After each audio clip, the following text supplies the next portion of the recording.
We will not stand for it. I warn members who marched through the lobbies with the government this afternoon that selling Scotland out by backing this deal will be the final nail in the coffin for the Union. Mr. Speaker, while the UK drags Scotland out of the EU against our will, while this Tory government downgrades our devolution settlement and destroys our rights, in Scotland the SNP are looking proudly at our record. We are ambitious for our nation. And not this Prime Minister, not the Leader of the Opposition, not any Leader of the Liberal Democrats, not anyone will stand in our way. The Scottish people are sovereign, and they should have the choice to determine their own future. Mr. Speaker, this year, Scotland is marking the 20th anniversary of devolution, the establishment of our Scottish Parliament. The first speech that was made in the new Scottish Parliament in May 1999 was by my good friend Winifred Ewing. At the time she made that speech, she was also, of course, the mother of the European Parliament, having served there since 1979. Winnie expressed the hope that the Scottish Parliament would try to follow the more consensual style of the European Parliament and other European parliaments, rather than the more confrontational approach that we witnessed again here today in Westminster. And in our actions now, our actions today, we are trying to stay true to that advice. While there remains uncertainty over whether this proposed deal will pass, what is absolutely clear is it would take us out of the European Union, out of the single market, out of the customs union, against the overwhelming democratic will of the people of Scotland. Mr. Speaker, Scotland did not vote for Brexit in any form. And unlike others, the SNP will not vote for Brexit in any form. Scotland has been shafted, sidelined, silenced, ignored by this UB government, and it cannot be ignored today. Members, I urge you, do not stand by and allow this Prime Minister to drag us into an economic abyss. Because I warn the House, it is clearer than ever that the best future for Scotland is one as an equal, independent European nation. That is a choice that the SNP is determined to ensure is given to the people of Scotland. And those who vote against Scotland's interests this afternoon will be aware you are ending the Union. Scotland is not for leaving Europe. We will become an independent nation. My message to Europe is leave a light on for Scotland. Order. A 5-minute limit on backbench speeches will have to apply with immediate effect, though I don't anticipate that that limit will last very long. Mrs. Theresa May. Thank you, Mr. Speaker. Mr. Speaker, when I arrived at the House of Commons this morning, I saw the message, "Good day for May." I thought that perhaps consensus had come across the whole of the House and that it had already been decided that this deal would be supported by the House tonight. Unfortunately, my view on that was premature, and I think only premature. But happily for England, of course, it was a reference to Johnny May having scored the first 2 tries in our victory against Australia.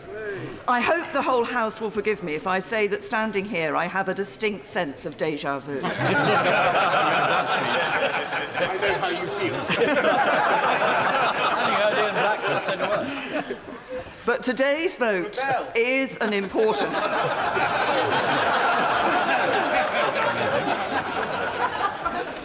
Well, I intend to rebel against all of those who don't want to vote to deliver Brexit. Mr. Speaker, today's vote is important. The eyes of the country, no, actually the eyes of the wider world are upon us today. And every member in this House has a responsibility in the decision that they will take to determine on whether or not they are going to put the national interest first, and not just an ideological or a single issue or a party political interest, but the full wider interests of our constituents. And as we look at this issue, it is something, the decision we take tonight will determine not just the future of our country and the future lives of our constituents, but I believe the very future of our politics. Because we have today to take a key decision, and it's simple. Do we want to deliver Brexit? Do we want to deliver on the result of the referendum in 2016? Well, we know the views of the Scottish Nationalist Party. They reject results of referendum. They had a referendum to stay. When this House voted overwhelmingly to give the choice of our membership of the EU to the British people, did we really mean it? When we voted to trigger Article 50, did we really mean it?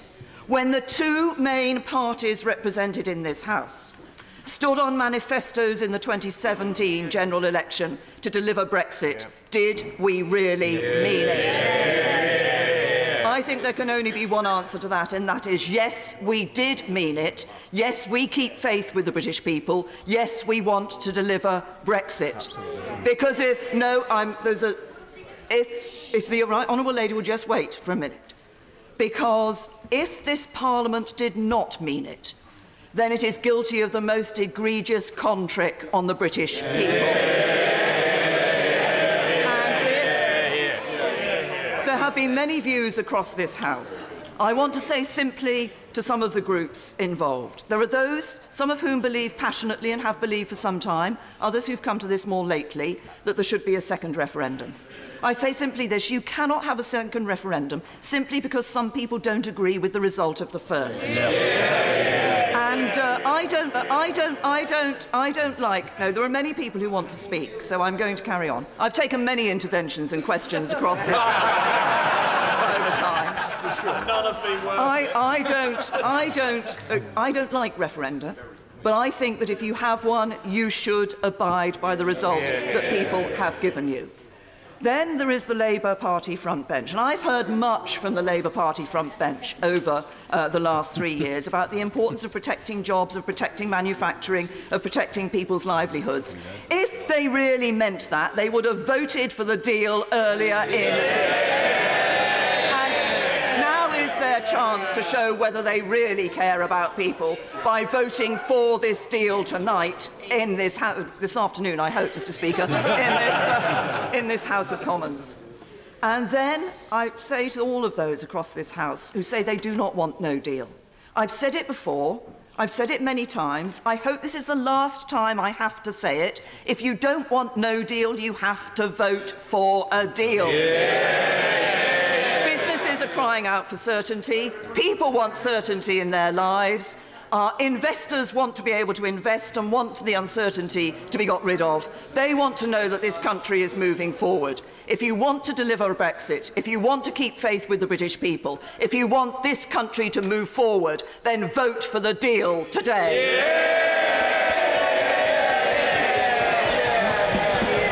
Thank you. Mr. Peter Kyle. Speaker, and I say with all respect and humility to the former Prime Minister that there will be a lot of people watching this now and listening to her words that will feel very strongly that the only con trick is a Prime Minister who makes a solemn promise to the public that there would be under no circumstances a border down the Irish Sea, and then seeing the same person traipsing through the lobbies to vote precisely for it. So I would expect a little bit more humility from her. Mr. Speaker, all of us who were very participant in the referendum debate noticed one thing.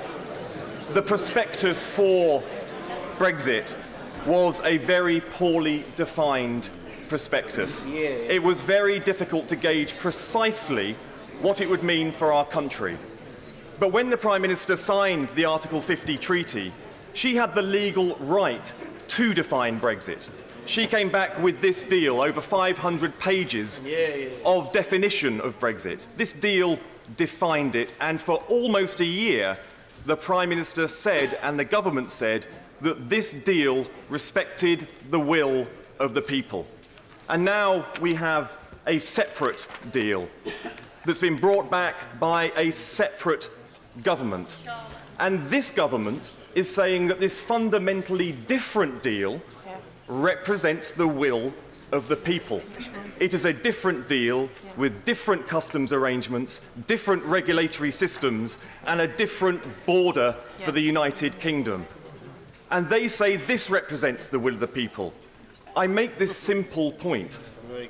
Both deals can't represent the will of the people. And I say with all humility, if you want to know what people voted for, if you want to know what the will of the people is, you can ask them. Not ask them based on promises, ask them based on facts, because we have the facts now. The compromise that the honourable gentleman for Sedgefield and I have been working on is a compromise, because we could be the Remainers who open the door to Brexit. It is about fundamentally breaking the gridlock here in Parliament. I'll crack on. And it's based around a deal. I'll give it a go. I've been listening to the honourable member with interest. Would you agree with me that whilst the referendum settled the question of leaving, what it didn't settle was where we're going? And that is why this House has been debating over the last 3.5 years different ways of leaving the EU. Some people believe in the May deal, some people want the May deal minus backstop, some people want a Northern Ireland backstop, some people want a customs union, some people want no deal, some people want to manage no deal. Does he agree with me that that is why whatever deal that the government is putting before us should actually be given to the people for a final say? I'm extremely grateful for a thoughtful intervention, and of course I agree with him, because I speak as somebody who has voted for 3 separate versions of Brexit. I haven't opposed. Most members of the ERG have voted for Brexit. So the key question is, how do we break the gridlock? How do we get through this impasse? The idea of a referendum based on a deal is a confirmatory referendum. We put the prospectus back to the people and say, is this good enough for you? Exactly the same way that we did in Northern Ireland with the Good Friday peace agreement. I will give way. Thank the honourable gentleman for giving way. As he knows, back in February 2016, before the referendum, that suggestion was put to the then Prime Minister, who stood at that dispatch box and said that the proposal, the very idea, was absolutely ridiculous. Nobody in this House disputed that then. Where was he? I was here in the House, and I was working constructively with the members across the House, and I voted for 3 separate versions of Brexit. Exactly. I have done my bit to try and get across the line in this, but we've got to the point now where so many different people, simply because the prospectus for Brexit wasn't defined at the start of the process, it was only defined at the end of the process, that so many people in this House have a different version of Brexit that we are irreconcilably divided. Therefore, we have proposed a compromise whereby we would allow the deal to pass through Parliament in return for inviting the public in to say, in a definitive final say, whether they will allow this deal to pass. The public can decide, is this deal good enough for them, for their family, for their community, their jobs, and our country? If it is, then we can leave directly on those terms without any need to return to this place. If it's not, we can remain with the deal we have. 2 propositions bound in international treaty and law that are implementable straight away. We gained growing support for this across the House when we pushed it last time. People repeatedly said to us that if the Prime Ministers of the Times deal is defeated, they would want to come and consider this, but they wouldn't want to consider it before any defeat. Well, the problem was that we didn't get the opportunity to press for a vote straight afterwards, but now we do. Because the government is pushing 2 motions tonight, one on their deal, one on no deal, we will have an opportunity to vote after the House has spoken on the main deal. So to all people who want to support the deal, I say this: focus on the deal, support the deal, but accept one thing. If the deal does not succeed in the first vote tonight, we have to make a choice. And there is a choice on the table that keeps the deal alive, that keeps the deal intact. It is the only way in those circumstances that the deal can proceed forward. And in those circumstances, I hope that people from across the House will decide that the country needs resolution, and there is an option that remains standing that will break the gridlock that will get Brexit out of Westminster, back into our communities for one definitive final say, and we can bring this nightmare to an end. Thank you. Kenneth Clark. Mr. Speaker, I hoped I would never be driven in these long debates on Brexit to finally deciding what my opinion is on the choice between no deal and a bad deal.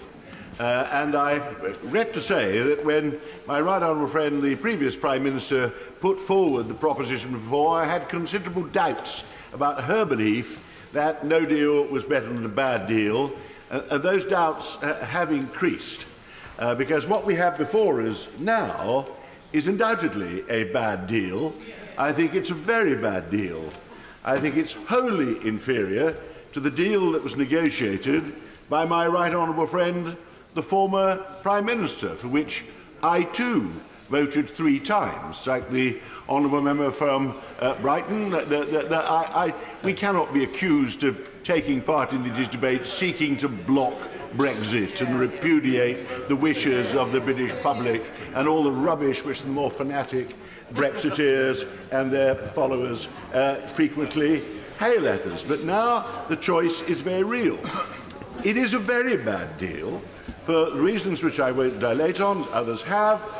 I actually have considerably sympathy with the members from Northern Ireland, the independent unionists, whom I almost always agree with, also the democratic unionists. This is a most truly constitutional position they're being put in as members of the United Kingdom, and I would very much rather that we didn't have this situation of a border down the Irish Sea, because there's absolutely no doubt there's quite a clear customs and regulatory border being envisaged down the Irish Sea. It has to be said that the effect is to save the all-Irish economy from the near calamity that a total no deal would have resulted in. I have no idea how anybody would have operated a no-deal situation across the border, and I thought these weird propositions of a customs border somewhere in Northern Ireland but not on the border had little or no chance of working. But although the Irish at least have the economic consolation that they will sail on through the transition period as they are now, I'm extremely worried that the purpose of going to negotiate this convoluted arrangement over Ireland was so that the economy of Britain could be taken out of the customs union and the single market straight away. And if that holds after the transition period, I think that will have the most damaging effects on our economic future for all the reasons that other people have given in the earlier and lengthy speeches we've had. Now, therefore, it's all to be played for in this transition period. I actually do not believe that a good free trade agreement, a good agreement on security, fighting international crime, agreements on the licensing of medicines, the possible arrangements with the European Medicines Agency, all the things spelt out, are likely to be achieved by the end of next year. The Canada deal, which a lot of Brexiteers like to hold up as a model, took about 9 years before that was put in place. So I do wish that we prepare to contemplate a more realistic timescale. But meanwhile, I think the votes today and the process the next week or two have got to get us through the necessary process to put in place a withdrawal agreement so we have a transition period in which we can have the full negotiations about the ultimate destination. And all my votes in this House personally have been to ensure the calamity of leaving with no deal on the 31st of October or whenever was never allowed to happen. For that reason, I think we should support this deal. I cannot understand the government's resistance to saying that, of course, we should legislate before we abandon the protection of the Benn Act and decide we don't need an extension. The government says, oh, you can take that for granted, the detail, getting the votes. We all know that none of us are sure whether there's a majority for this government at all, for the present deal today. If they can keep it through the whole of the legislation, I shall be very reassured. I'd like to wait to see that they can. More grateful than ever before to the right honourable and learned gentleman. The 5-minute limit still applies, but the honourable gentleman is the last member to benefit from it. Sammy Wilson. As a party, we have been supportive all throughout this process of delivering on the referendum result of the British people. We have defied and opposed the procedural chicanery which has gone on in this place, the political machinations which have gone on in this place to try and undermine that. The irony is that today, which should be a day of rejoicing for us when the Prime Minister comes back with a deal, we find that Northern Ireland and Northern Ireland alone will be left within the clutches of the European Union by being de facto members of the customs union and being tied to European regulations. Now, the government has put forward two defences for its position. The first is that there will be no border down the Irish Sea. There is no border down the Irish Sea. But let's look at the facts of this. As a result of the customs arrangements, first of all, every good which is exported from GB to Northern Ireland will be subject to a customs declaration. Movements will be subject to checks. Unless it can be proved that the goods are not going outside Northern Ireland, duty will be paid. Only when you've proved that they aren't going will the duty be paid back. And on top of that, there will be all of the regulations of the European Union imposed in Northern Ireland. Now, if anybody tells me that that does not represent an economic, customs, legal border, hard border between Northern Ireland and the rest of the United Kingdom, I don't know what a hard border looks like then. And furthermore, when it came during debates in this House, I have heard it said that if there were to be an extra camera placed on the border between Northern Ireland and the Irish Republic, or one additional piece of paper had to be signed, that would represent a break in the Good Friday Agreement, because it would represent a hard border between Northern Ireland and the Irish Republic. So on one hand, you can have all of these checks between Northern Ireland and GB, and it doesn't count as a hard border, but one camera on the border between Northern Ireland and the Irish Republic does count as a hard border. And I think that shows how false the argument has been put forward by the government, that they have not accepted a hard border between Northern Ireland. And what's the implication of that? It means that we are, first of all, cut off from the country to which we belong, and secondly, our economic relationships with the biggest market that we have are damaged. The second argument being put forward by the Minister today is this, that, well, you could get out of it. You can vote against it. And that will, I'll give way in a moment to, let me just finish this argument. You can vote against it. But of course, there's a mechanism in Northern Ireland and for dealing with sensitive issues. It's enshrined in an internationally binding agreement. And that mechanism, because of the sensitive nature of politics in Northern Ireland, says that any controversial issue has to be decided by a cross-community vote. That part of the Belfast Agreement, which is so sacrosanct in this House and to those who negotiate it, has now been torn out of the Belfast Agreement, and will give way. I'm very grateful to the honourable gentleman, and he's making his own powerful argument, which we have heard. Could I ask him, in a limited time available, that he turns his attention and addresses the amendment made by my right honourable friend for Dorset West? Because if he's concerned about a hard border, Mr. Speaker, he must recognise that the door may be opening, if that passes today, for a hard border and no-deal Brexit to emerge. Well, I mean, first of all, the hard border is there. And, I've made the argument, and I defy anybody to tell me that if you've got to fill in a customs declaration, you've got to have lorries and vans searched at the ports coming into to Northern Ireland, you've got to pay taxes on goods which come from GB, that's not a hard border already. And we will. And let me come to this issue of consent, because it's important. Because the Minister dismisses unionist fears by saying you can vote your way out of it. Well, of course, the mechanism for voting our way out of it is laid down by an international treaty. Why is that not going to be adhered to?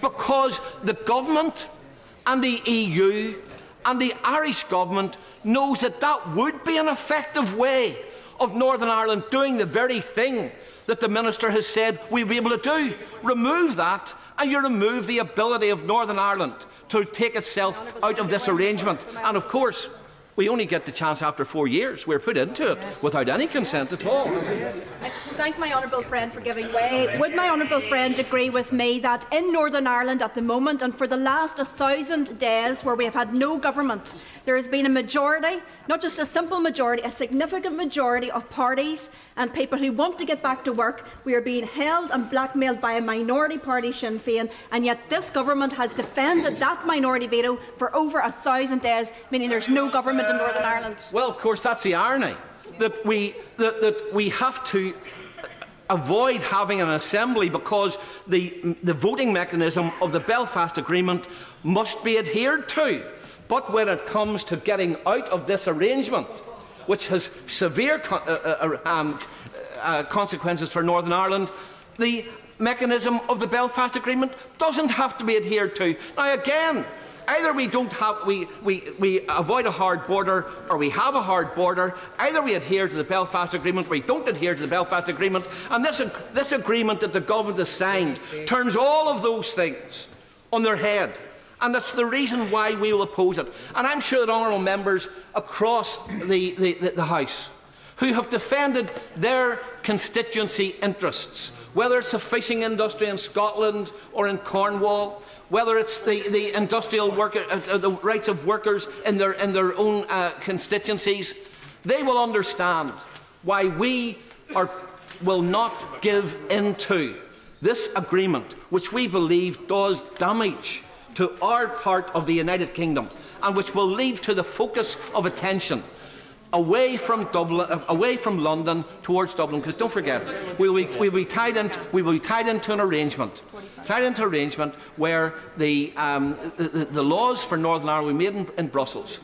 The British government will have no input, the Stormont government will have no input. So where does the focus of attention come then for industry and lobby groups and politicians in Northern Ireland? Dublin. And so we move towards United Ireland. We were asked what we would do in relation to the amendment. All I can say is this, that we would be failing in our duty if we do not use every strategy which is available to try and get guarantees, changes and alterations which will safeguard the interests of the United Kingdom, the interests of our constituents and the interests that we represent. Order. A 3-minute limit now applies. Chris Grayling. Thank you, Mr. Speaker. I was planning to be brief anyway. I campaigned to leave, Mr. Speaker, but at every stage of the campaign I argued that we should leave on good terms with our friends and neighbours, that we should leave with a deal. I supported the previous Prime Minister in what she sought to achieve. I pay tribute to this Prime Minister for what he has done in bringing forward a deal that, after a year of turbulence in this place, when we have not really come near to finding anything a majority in this House can agree on, what is absolutely clear today is that we are much closer than we have been before to something which this Parliament is willing to give its support to. I pay tribute to the Prime Minister for achieving that, and I strongly urge this House to unite behind this agreement. But I specifically, Mr. Speaker, want to talk about the amendment being brought forward by the Right Honourable Member for West Dorset. And I want everyone on all sides of the House to think about this. I know my Right Honourable friend well. He has his reasons for bringing this amendment forward, but the consequence of it is that this House, at a moment when the nation is watching us to see what decision we will take about the deal that has been brought back from Brussels, this House today may decline to form an opinion.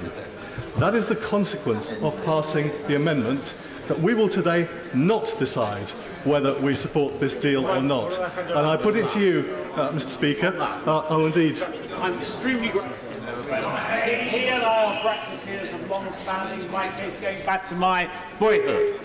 But the truth is that the public are saying to us, enough is enough. Get on, get out, so we can get ahead. It's as simple as that. Well, Mr. Speaker, I absolutely agree with my right honourable friend, and that, to my mind, is the crux of the issue around this amendment today.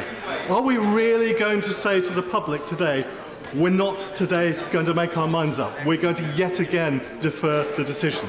And every member will have to go back to their constituents and explain why today, in a moment that is the first Saturday sitting since 1982, we were not able to take a decision about whether we support the principle of this deal or not. I think that would be deeply damaging to our democracy.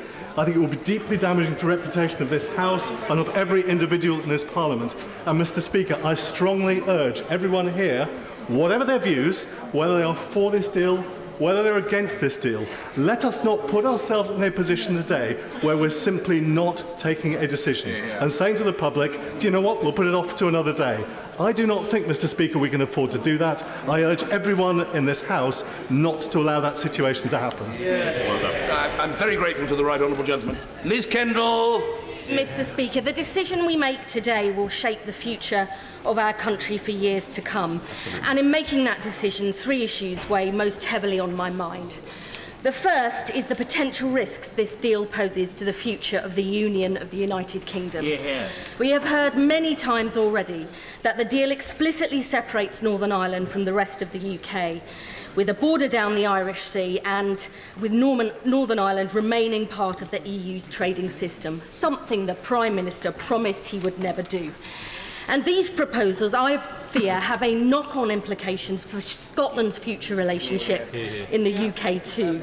I fear that the deal is an open goal to the SNP and their bid for independence. We've already heard the argument that Northern Ireland voted to remain, they're still part of the EU with frictionless trade. Why shouldn't Scotland have that too? Mr. Speaker, I have always believed in the importance of unions, that we are stronger and have more power and control when we work together.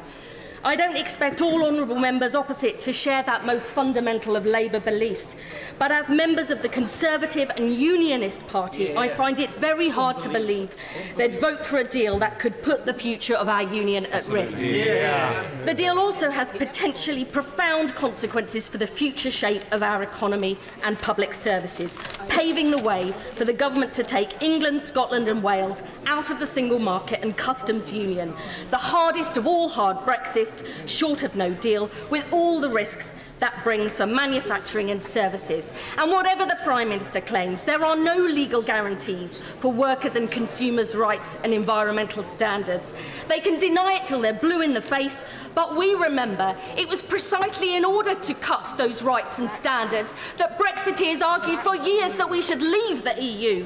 So they cannot convince us otherwise now. And to be honest, I wish honourable members opposite would just be honest and say we believe the future of the country is a low-tax, small-state, deregulated country. They've got a perfect right to think that, but they should have the guts to put that vision of Britain to the British people. Finally, Mr. Speaker, on the implications for our democracy, I know colleagues on both sides of the House understand the risks this deal poses to the Union and to our economy, but they believe the risks to our democracy of not voting for this deal are even worse. But the truth is, this deal is not what people were promised during the referendum. Neither will it get Brexit done. Far from it. We will have years more negotiations with another cliff edge at the end of the transition. I don't doubt that many people will be angry if this deal is voted down tonight, but we cannot put that back. We must put that back to the British people so they can decide, is this the future for the country that they want? Mr. Dominic Grieve.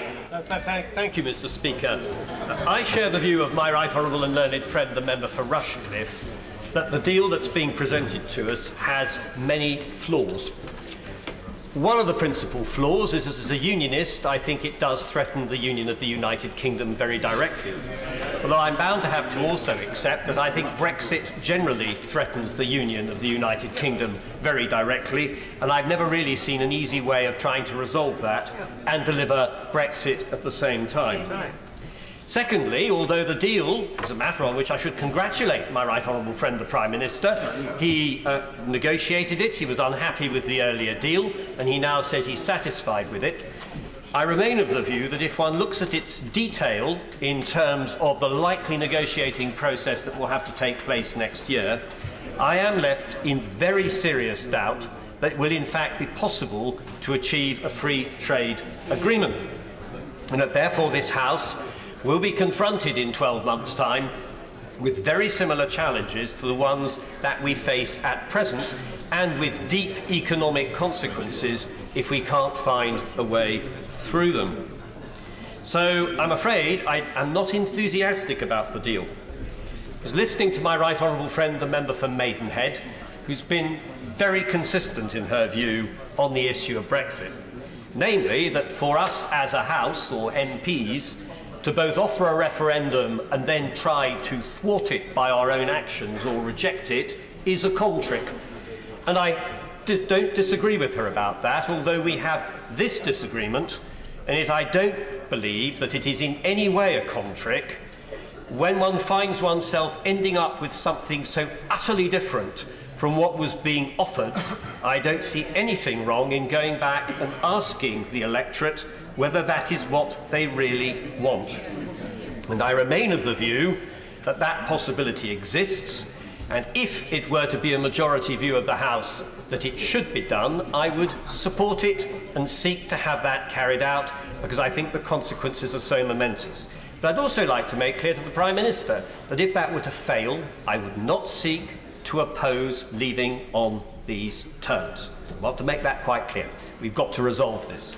But that then brings me to the amendment of my right honourable friend, the member for West Dorset. It is frankly extraordinary that a government that says it wants to follow a sensible process then seeks to railroad that process in a way that makes it likely that proper debate will not take place. And to that I profoundly object, and for that reason I will support that amendment, and anybody in this House who wants an orderly form of Brexit should do so as well. Mr. Hilary Benn. Thank you very much, Mr. Speaker. I will be voting for the amendment of the Right Honourable Member for West Dorset because it is an insurance policy against no deal by accident or by design. What is very clear from the debate so far is this, that the deal the Prime Minister has brought back will give us less good access to our biggest, nearest and most important market than we enjoy today, and less good access than the deal negotiated by the former Prime Minister would have given, and I cannot understand why anyone should regard that as something to be celebrated, cheered or recommended. It is no wonder the government does not want to do an economic assessment, because it would show what the government's last economic assessment shows. And I thought it was very striking as my right honourable friend, in his typically forensic and eloquent way, told the House what it would mean in practice to watch the euphoria that was evident on the benches opposite earlier give way to cold realisation of what it will mean for the businesses and industries that we represent in our constituencies. And I simply ask the question, Mr. Speaker, why would we want to undermine our future economy, investment, opportunity and potential in this way? The second point I want to make is about consent. Because the Prime Minister was right in asking us how are we going to heal the rift that Brexit has created. If this deal is defeated today, it will be the fourth time in which the House has been unable to agree a way forward. And I am the first to admit that we cannot carry on like this. We need to find a way forward, and that is why a way of doing so has been offered in a very prescient intervention a year ago by my honourable friends, the members for Hove and Sedgefield, with their compromise proposal. And it is a compromise because there is in politics a division between those who advocate if we can't get a deal, we leave with no deal, and on the other hand, those who say, let's just cancel the result of the referendum, pretend it never happened. Now, I do not subscribe to either of those views. The compromise is to say there is a way in which we can get this done and achieve a decision, and that is by asking the British people. And at the heart of that question is this: do the British people have the right to change their minds? Yep. Now, I fear that some people who reject a referendum would cry, no, they don't. We had the one vote and that's it. I disagree with that view, because it is fundamental to our democracy that when the facts change, events change, or time passes, we should have the opportunity to change our minds if we wish. I do not know what the answer to that question is. The only people who know are the British people, and that is why I will vote for my honourable friend's amendment today, because I think we should ask the people what they now want. Sir William Cash. Thank you very much, Mr. Speaker. Mr. Speaker, for me this has been really quite a long journey. I want to say very simply, and get it out of the way straight away, having given a great deal of consideration to all the issues that have been discussed over the last few weeks, and having had the opportunity to discuss with ministers and in Number 10 in various other places and in our groups and one thing and another, that I have come to the conclusion that we must support this deal. And I go further and say that one of the reasons why I believe it is so important, and I say this with great concern with respect to the DUP, because I know that there are elements about this deal which do fall short. And I'm going to say something else too, and that is that with regard to Article 4, I still regard that as a serious problem, but I am glad that the Prime Minister has responded, as he did today, with a personal assurance that he will ensure in the bill, when it comes, that parliamentary sovereignty will be recognised, notwithstanding, I use the word notwithstanding, the provisions that otherwise apply under the withdrawal agreement in Article 4, and furthermore, that he will also give us a guarantee that where vital interests of this country are affected, the European Scrutiny Committee will continue to have the opportunity to make sure that the House has the opportunity to consider and vote on questions which so arise. I won't enlarge on that now because that hasn't been entirely finalised. The bill has not been published, but I do say that there are signs of very great progress in that regard, because that is about the principle of sovereignty and the principle of consent.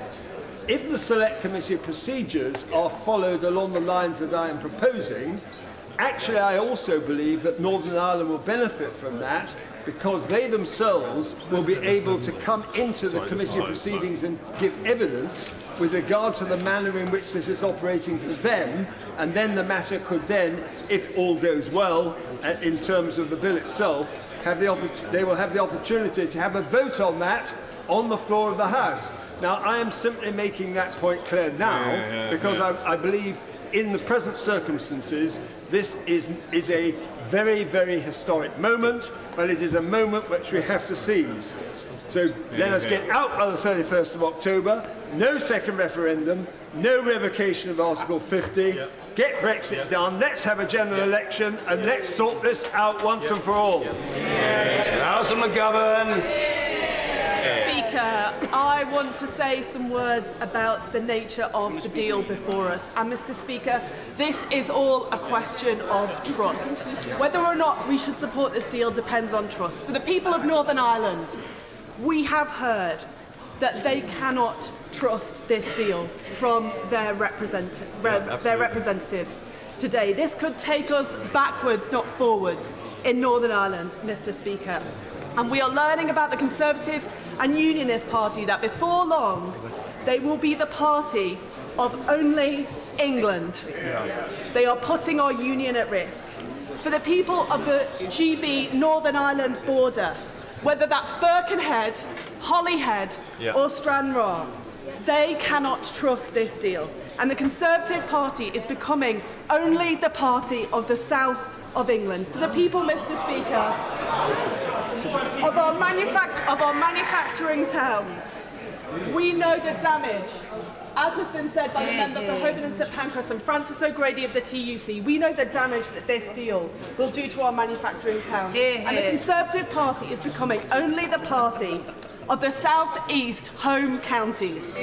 For Conservatives who want a soft Brexit, the member for Raleigh gave it away. The ERG have decided.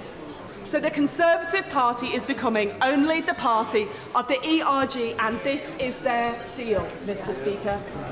For the next generation, they cannot trust this deal on environmental protections. And the protests we have seen about climate change, those voices are not heard. On freedom of movement and on our rights at work, generations of trade unions cannot trust this deal. Now, we on the Labour Party benches here, we are representatives, not delegates. But I would challenge any Labour MP to disagree with the delegates of any trade union branch in this country. You cannot trust this deal. The Conservative Party is making itself untrustworthy, Mr. Speaker, because instead of rational policies, it's made itself a historical reenactment society seeking to undo 40 years of progress, of which they played a part. But their interpretation of our country's history is untrustworthy. And I want to mention one lesson from our history. When at the fall of the Battle of France, the Polish pilots who came to Britain to fight with us called Britain Last Hope Island. And then, as now, solidarity in Europe, not a Britain that stands alone, should be the source of our hope.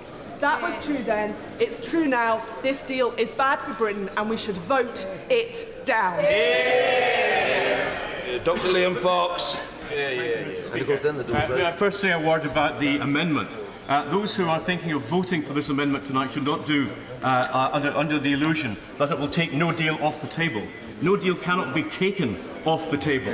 We can ask the EU for an extension. The EU do not need to grant an extension. The only way to take no deal off the table is to accept the only deal that is actually on offer.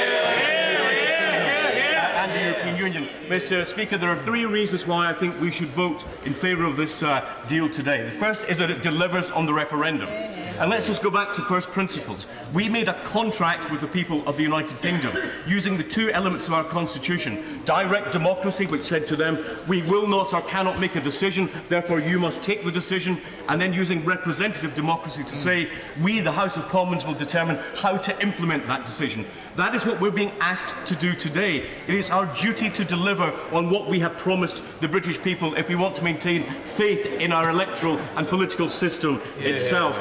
80% of us on the Conservative and Labour benches stood on a manifesto that specifically said we would honour the result of the referendum. And it's not good enough to say, that you actually favour a deal and then want to vote down every single detail of every single deal that is ever made. The public will regard it at best as disingenuous. When those then say to us, well, let's have another referendum, why would any citizen of this country, looking at their parliament that said we've been asked to have a referendum, vote in a second referendum if we failed to deliver on what we promised in the first one? This is a question of faith in our electoral system itself. The second reason, Mr. Speaker, why we should deliver on this is it gets us onto the territory of our future relationship itself. 3.5 years talking about the divorce and almost no time talking about the future relationship.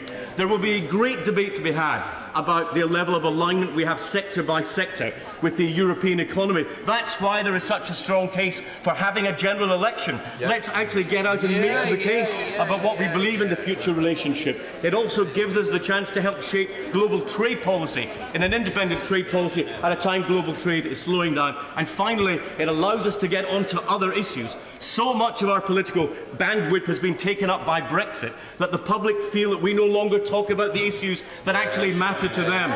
Of course, there's no such thing as a perfect deal. I voted for the previous deal 3 times with strong reservations, and I've got strong reservations today. But it has come to the point where we have to deliver on the contract that we made with the people of Britain. It is time for us to put differences aside and put together the sort of stupid party political games we've had and actually do what we promised. Thank you, Mr. Speaker. We've reached the fork in the road. We must now choose. So do we choose the route that leads us to an outward-looking, confident nation, punching above its weight in a European Union battling for liberal values in a world that is increasingly illiberal, isolationist and belligerent?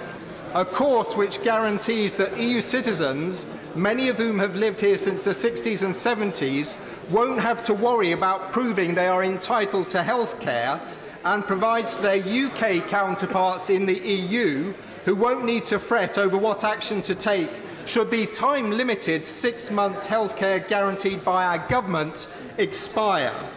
Or do we let ourselves be led by a colourful Pied Piper who chose his path and this deal, not out of any conviction that his path was just, rational or economically beneficial for our nation, but because he believed it was the most secure way of achieving his own ambition? Do we meekly follow a man whose excellent deal, according to such government analysis as they've been willing to make available, will leave each household at least £2,000 worse off and hit British jobs and living standards with the ferocity of the austerity triggered by the 2008 crash? This is a deal which, as the Prime Minister confirmed in his earlier rather rambling and dissembling contribution, may not survive the transition period and could still lead to a no-deal crash-out. Do we follow in the footsteps of a man who just a month ago, to a rapturous DUP gathering, claimed the precious union was in good shape, and a month later dealt the union a hammer blow which could shatter it within the space of just a couple of years? Are we so afraid of our shadow and lacking in confidence in our capacity to work the EU system to our advantage, as we have successfully done for decades, that we have to fall back on a nostalgic vision of empire and a buccaneering Britain? That is the choice in front of us today. I hope we will choose the former path.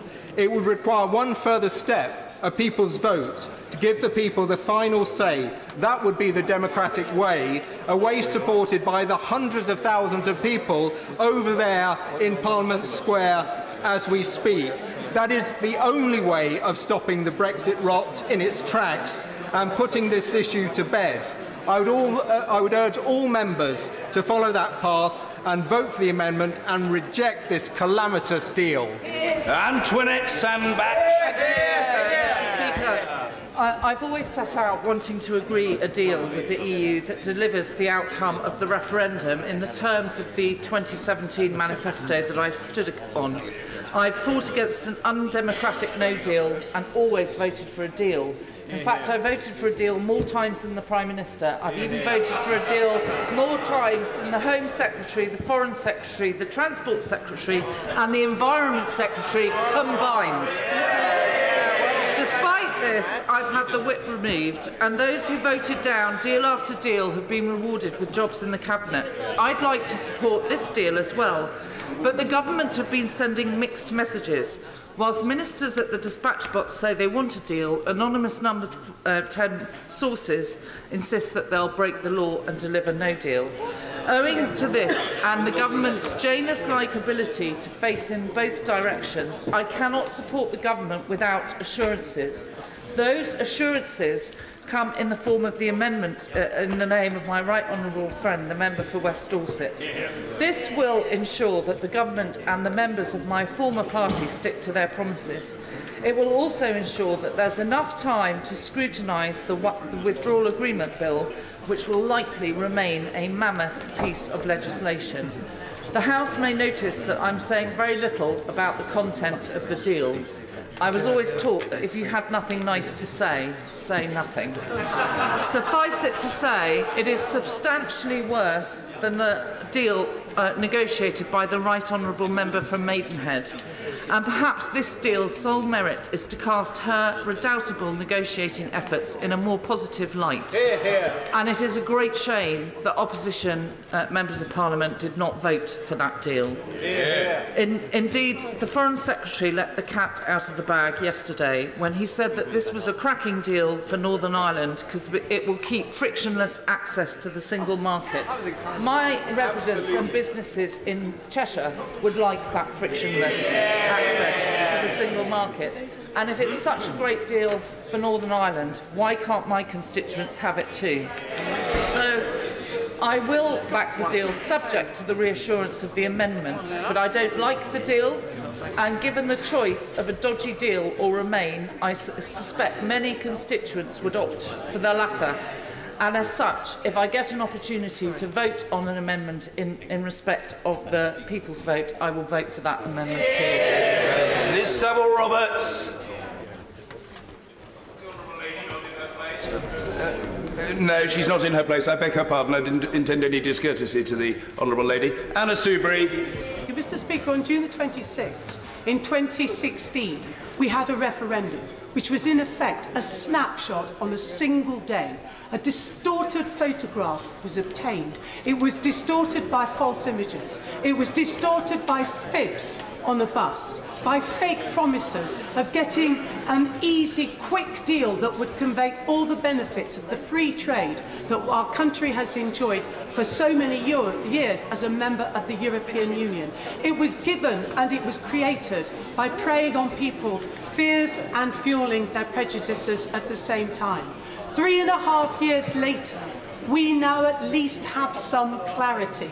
On 2 occasions, this government has negotiated a deal with the European Union. Now, I think, like the Honourable Lady has just said, that this is indeed a very bad deal for all the really good reasons that so many honourable and right honourable members have said.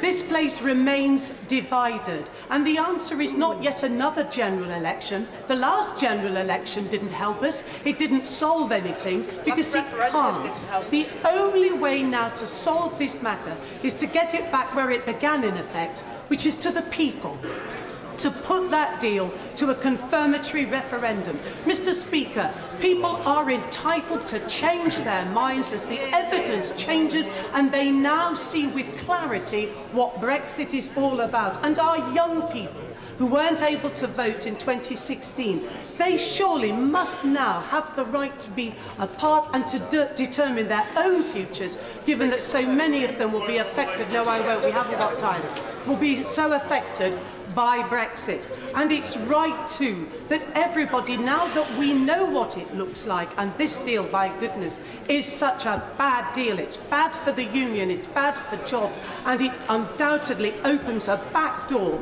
to the no deal that certain members of the Conservative Party undoubtedly want. And I gently say to honourable and right honourable colleagues opposite, how they can sit there claiming to be unionists and to vote for this deal defies belief. Mr. Speaker, what we need is a people's vote, and that's why over 1 million people today have come to London. Let's get it back to the British people. Let's get Brexit done, but by way of taking it back for that confirmatory referendum. No. Rebecca Long-Bailey. Thank you, Mr. Speaker, and I want to thank all members of this House for their passionate contributions today. And I'd like to thank the Chancellor for the Duchy of Lancaster for sharing his mints earlier with the shadow front bench. But that's where my joviality ends, sadly, because today is a historic day. It's a day on which less than 650 people sat here now will agonise over whether they are about to make the right choice for their communities, industries and future generations. And today they ask themselves, is what is before us today truly a deal which protects and enhances their communities? And sadly, the simple and irreconcilable truth is that it does not. And as the Shadow Secretary of State responsible for business, energy and industrial strategy, I want to make it clear to this House, if agreed, this deal would be a disaster for this country and we must reject it. Mr. Speaker, on workers' rights, we simply cannot trust what the Prime Minister is saying. They say this deal protects workers. Yet instead of strengthening protections, they have specifically changed the legally binding withdrawal agreement to remove any commitments on workers' rights. And I think it tells us something, that not a single trade union in this country, not a single one, backs this deal. The TUC say, and I quote, "This would be a disaster for working people." Unison have said it would risk every workplace right and leave public services exposed and vulnerable. While Unite say, by further diluting the legal protections for labour and environmental standards, the Prime Minister has made the laws that underpin workers' rights and public safety extremely vulnerable in future trade deals. Mr. Speaker, I could go on, but we should also look at the business case. Please forgive me for not giving way. We're extremely pushed for time. What does this deal mean for business? Put it simply, for business, for our industries and our manufacturing, it reduces access to the market of our biggest trade partner, threatening jobs up and down our country at a time when more investment is needed, not less. There is no economic impact assessment and no accompanying legal advice. Funny that, I wonder why. Because according to The Guardian, Britain is on course to sacrifice as much as 130 billion in lost GDP growth over the next 15 years if the Brexit deal goes ahead. And industry's been clear on this. It needs that market access. It needs a customs union to keep vital supply chains flowing. Yet this deal sells them out. No barrier-free access, no customs union. Instead, it puts the fantasy of chasing damaging trade deals with Donald Trump over the needs of our country. Again, Mr. Speaker, you don't have to take my word for it. Make UK, who represent British manufacturing, are clear. Commitments to the closest possible trading relationship in goods have gone. And that, Mr. Speaker, this deal will add cost and bureaucracy, and our companies will face a lack of clarity inhibiting investment and planning. Even the CBI have added the deal remains inadequate on services, and that they have now serious concerns about the direction of the future UK-EU relationship. So this is a bad deal for industry, a bad deal for manufacturing, and more importantly, a bad deal for jobs. But, Mr. Speaker, let's look at what this deal will mean for the environment. Let's see what Green groups are saying about it. Greener UK, for instance. They've raised huge... Order. There is an excessive noise in the chamber. It's very unfair on the honourable lady who's developing her contribution. Let's listen to each other courteously. Rebecca Long-Bailey. Thank you, Mr. Speaker. Greener UK, for instance, they've raised huge concerns, saying environmental safeguards are absent from the new withdrawal agreement, and that the toothless environment bill put forward by the government, and I quote, provides neither an enforcement body with independence nor a commitment to non-regression in domestic law. All at a time when we are facing a climate crisis across the world. This is simply not acceptable. And, Mr. Speaker, this government is asking us to simply trust them on all these issues, quite tellingly without setting out any detail or legislation today. The Prime Minister says nobody in his government wants to reduce rights or standards in this country. Well, that is a remarkable statement, especially when you look at their track record. How can we trust them? Well, members on the opposite benches can cheer all they like, but how can we trust a Secretary of State for Business, Energy and Industrial Strategy when she has made clear that for small businesses she envisages there being, and I quote, no regulation whatsoever, no minimum wage, no maternity or paternity rights, no unfair dismissal rights, no pension rights? How can we trust the Foreign Secretary, who wrote a pamphlet called Escaping the Straitjacket, which outlined his plans to cut workers' rights and regulations? And how can we trust the Prime Minister himself, who has said the UK should scrap the social chapter and has claimed the current weight of employment regulation is backbreaking? Mr. Speaker, the answer is we can't trust them. If their intentions were to maintain current standards, then why have they slashed every level playing field commitment in the withdrawal agreement? So, Mr. Speaker, we are about to make history. And in the final moments before we enter those lobbies, MPs will consider the weight placed upon their shoulders.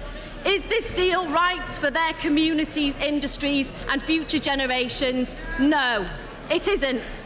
Agreeing this deal doesn't get Brexit done.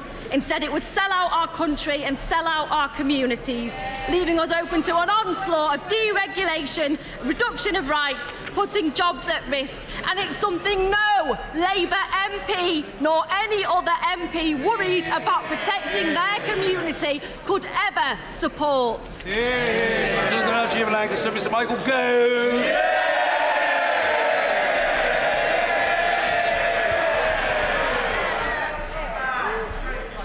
Mr. Speaker, our democracy is a precious thing, and this Parliament is a special place.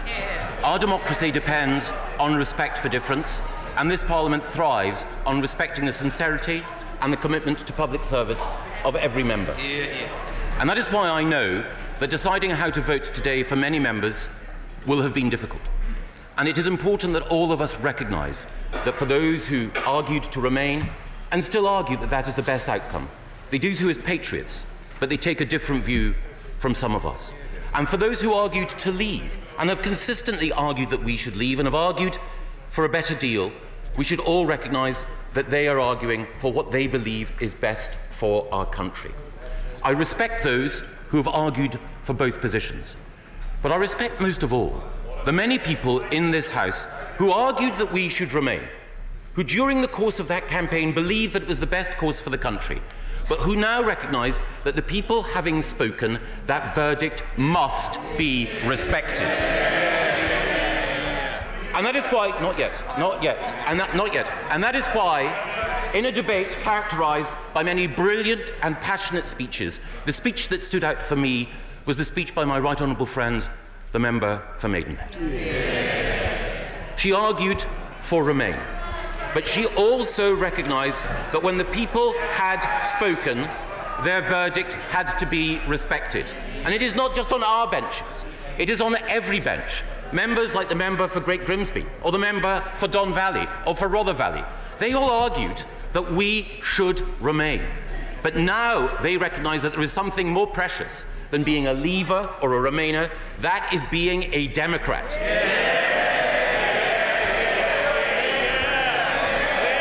What unites us in this House is that we are Democrats. And we voted in this House of Commons to have a referendum. We voted in this House of Commons to say that we would respect the verdict of the people.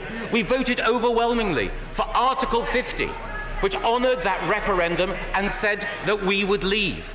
How will it look to those who sent us here now if we say to them, we made those sacred promises, but now we choose to dishonour them? Now, it is the case, I know that there will be individuals who will have specific qualms and concerns about this deal, and they exist all across this House. But it is also the case, that the time has come for us to decide. None of us in a country that voted 52-48, none of us in a House of 650 members, none of us in a country of 65 million people can ensure that we have our own perfect Brexit. No. But what we can do is we can be prepared to put aside our perfect for the sake of the common good. And that is what the public want us to do now. In his speech, the member... No, I won't. In his speech, the member for Holborn and St Pancras laid out some of the concerns that he has about the political declaration. But he knows and we know that if we vote today for the deal, if we vote for this withdrawal agreement, we can then move on to ensure that the future economic partnership that we all want can be framed in the best interests of the British people. And we have given... I shan't give way to the honourable gentleman, but I'm grateful for his persistence.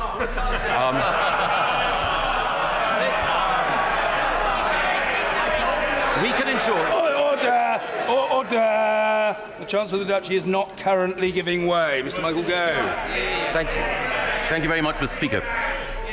And during that discussion about our future economic partnership, every party in this House, every voice in this House will have equal weight and equal value in making sure that we can deliver a Brexit deal that delivers for the 52 and for the 48. That is our intention. And let me be clear, we on this side of the House, no I shan't and no I won't.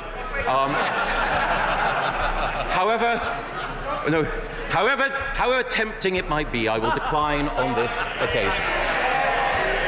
Now, the truth is, because no deal can ever satisfy anyone, we could spend all our time searching for that elusive perfect deal. But what would that position look like to the country?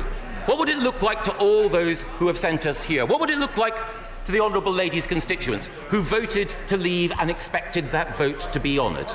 They voted to put trust in this place, to put trust in Parliament, to make a vital decision.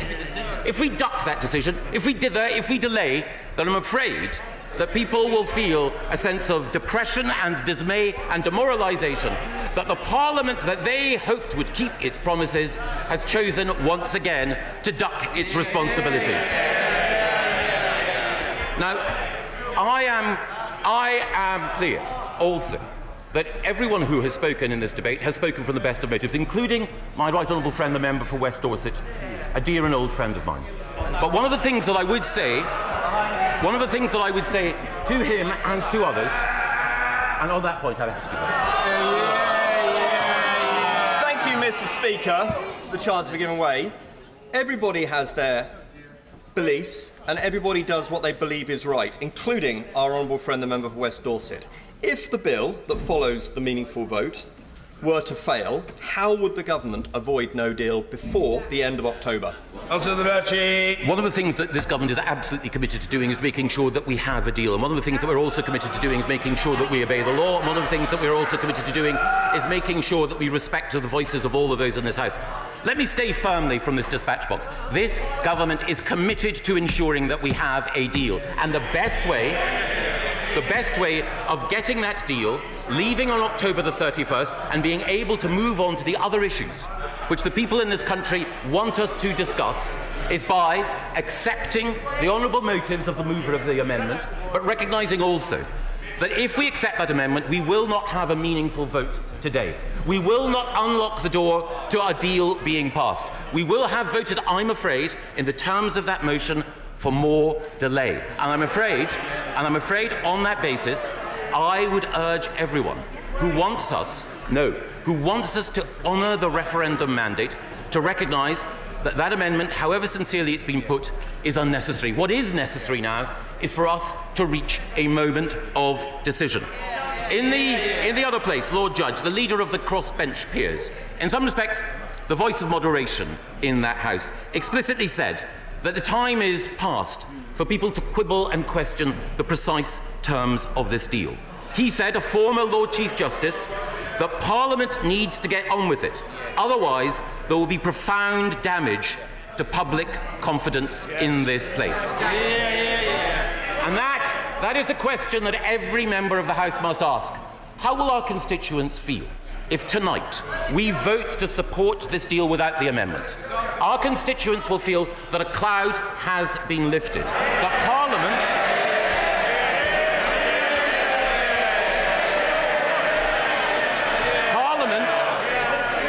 has listened to them with respect, that the vote in 2016 that we promised to honour has, after 3.5 years of deadlock and division, been honoured by a House that at last is ready to unite. And that is the choice that faces us all. Because if we don't vote for this deal unamended, then I'm afraid that all of those who send us here watching our deliberations will say that Parliament has failed to meet the moment. Parliament has failed to rise to the occasion. Parliament has failed to ensure that an important democratic vote, the most important vote with the greatest number of votes cast for any proposition in our history, will be delayed, will be dishonoured, and will not be delivered. And that is why I urge everyone in this House to recognise our first duty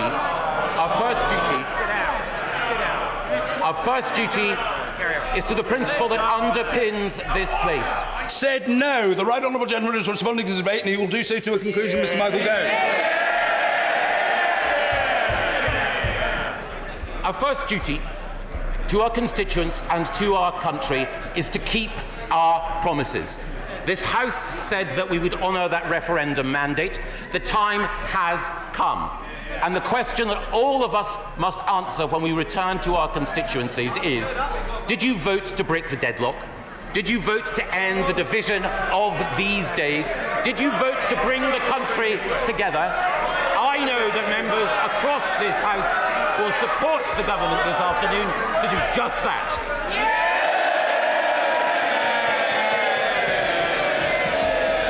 Mr. Speaker, sir, I beg to move that the questions... Well, I am indeed putting the question. I'm extremely grateful. The question is that Amendment A be made. As many as are of that opinion say aye. Aye. Of the contrary, no. Division! Clear the lobby.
You too.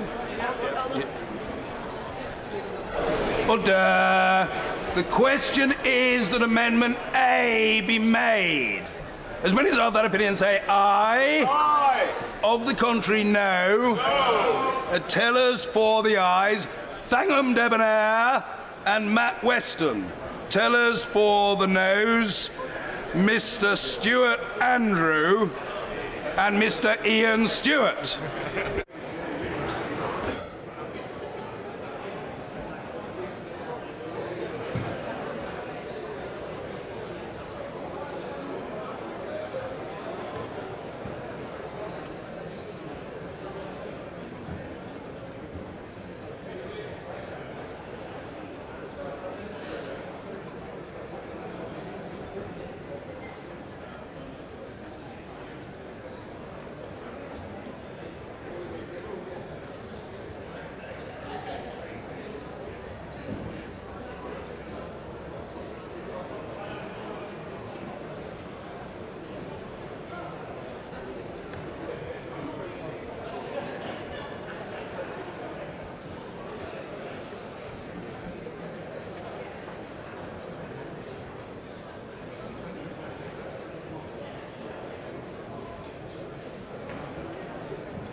Lock the doors!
Order!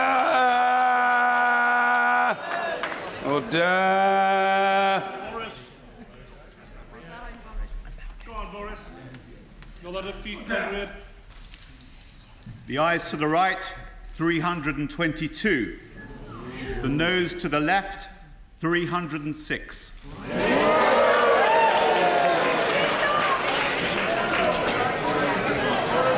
Thank you. The ayes to the right, 322. The noes to the left, 306. So the ayes have it. The ayes have it. Unlock.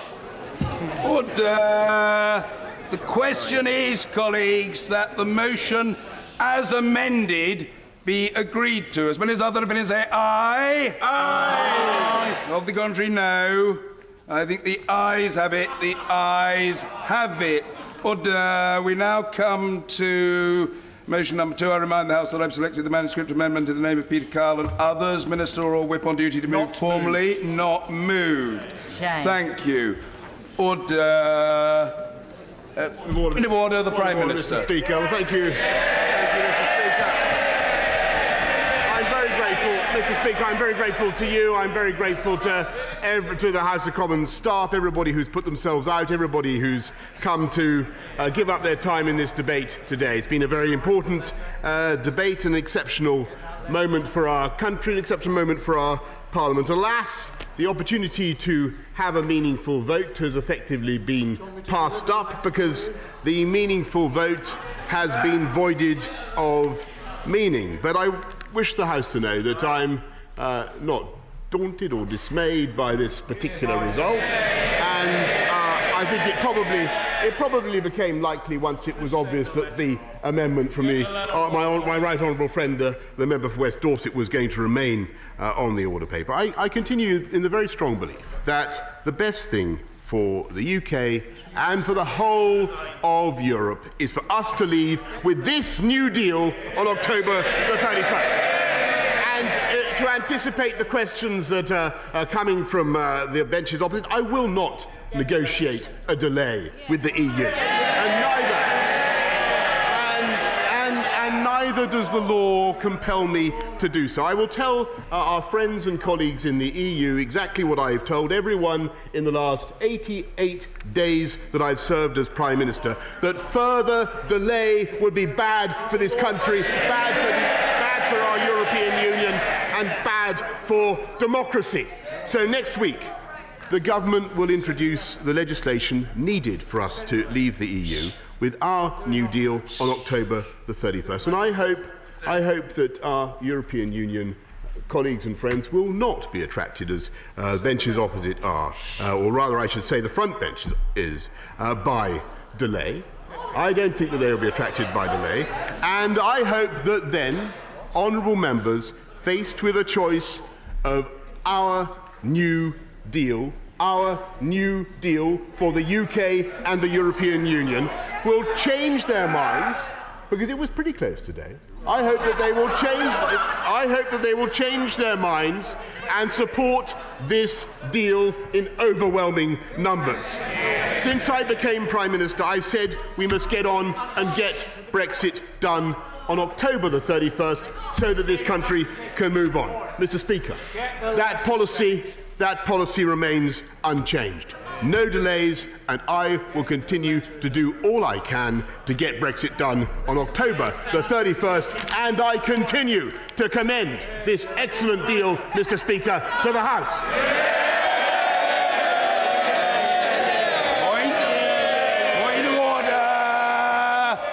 Point of order, Mr. Jeremy Corbyn. Thank you, Mr. Speaker. I welcome today's vote. Parliament has clearly spoken. Order, apologies. The Prime Minister was heard. Yes, he was. Don't argue the toss with the chair. I'm telling you what the situation is, and everybody can detect. The Prime Minister was heard, and the Leader of the Opposition will be heard. It is as simple and unarguable as that. Jeremy Corbyn. Thank you, Mr. Speaker. I welcome today's vote. It's an emphatic decision by this House that has declined to back the Prime Minister's deal today and clearly voted to stop a no-deal crash-out from the European Union. The Prime Minister must now comply with the law.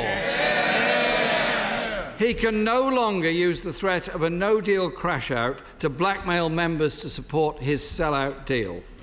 Labour is not prepared to sell out the communities that we represent. We're not prepared to sell out their future. And we believe that ultimately the people must have the final say on Brexit, which actually only the Labour Party is offering. Today is an historic day for Parliament because it said it will not be blackmailed by a Prime Minister who is apparently prepared once again to defy a law passed by this Parliament. I invite him to think very carefully about the remarks he just made about refusing, apparently, to apply for the extension which the EU No. 2 Act requires him to do. Point of order, Mr. Ian Blackford. Yes, thank you, Mr. Speaker. I'm most grateful. I think all of us in this House are aware of the responsibilities that we have. This is a crisis that we are in. And I'm thankful that the House has voted the way it has done on the amendment this afternoon. There is a clear expression from this House that we cannot crash out on the 31st of October. Mr. Speaker, I want to ask you what we can do to make sure that the Prime Minister respects the law of the land, that the Prime Minister respects the Benn Act and sends a letter to the European Council seeking that extension. And I wonder what we can do to make sure that the government does not bring forward a bill until that extension, as has been instructed, is delivered upon. And any failure of a Prime Minister who thinks he's above the law, well, Prime Minister, you'll find yourself in court. I don't mean it in any spirit of discourtesy to the right honourable gentleman, but I think his contribution was rhetorical in the sense that I don't think he was particularly inviting my immediate response. If he was doing so, I would say to him that I think judicious consideration of these matters is always beneficial to colleagues across the House. Everybody, of course, must abide by the law. The right honourable gentleman is versatile, dexterous and experienced in the use of the parliamentary weaponry to try to ensure that his point of view prevails. So we'll leave it there for now. Point of order, Jo Swinson. Thank you, Mr. Speaker. The Prime Minister's deal was a bad deal, and the public deserve to have the final say, not just the hundreds of thousands who are marching outside, but the millions of people across our country. Order. I recognise there are very strongly held views on both sides of the House and on both sides of this debate. But the leader of the Liberal Democrats must be heard. And it is unconscionable if there is an attempt to stop someone being heard. Jo Swinson. Thank you, Mr. Speaker. And the people who are outside this building right now will be heard, and they deserve the final say, along with millions across the country. So the most urgent thing right now, Mr. Speaker, is that the Prime Minister complies with the law. And I ask your guidance. Would it be possible to suspend the sitting for a short time to allow the Prime Minister to go and send his letter and come back and make a statement to the House to confirm that he has done so? I'm grateful to the honourable lady. It is not order. It is not my intention to suspend the sitting. The point will have been heard by the Prime Minister. I say to the honourable lady, all sorts of things are possible, but as to what is judged appropriate at this time, I think the puckish grin on the contours of the honourable lady's face suggests that she was making a point but not expecting such a decision. I'm grateful to her. Of course I will come to the... in momentarily. Of course I will come to the honourable gentleman.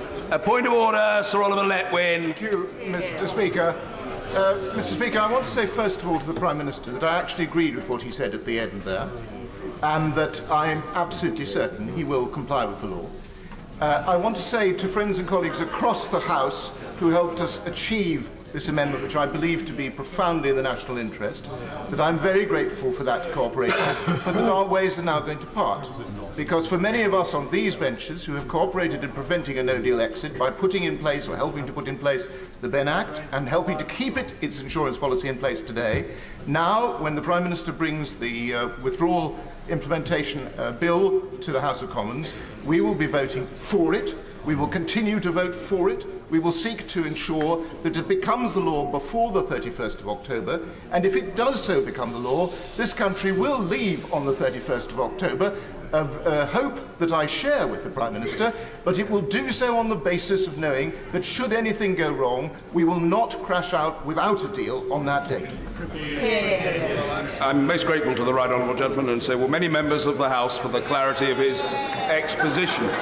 Well, people take their own view of it, but it's certainly clear and very pithy, and I'm grateful to the right honourable gentleman. Point of order, Mr. Nigel Dodds. Speaker, this decision now will give further time for detailed consideration of the bill when it comes forward. It will also give an opportunity to consider in detail whatever amendments come forward. It has the effect of not approving this deal today.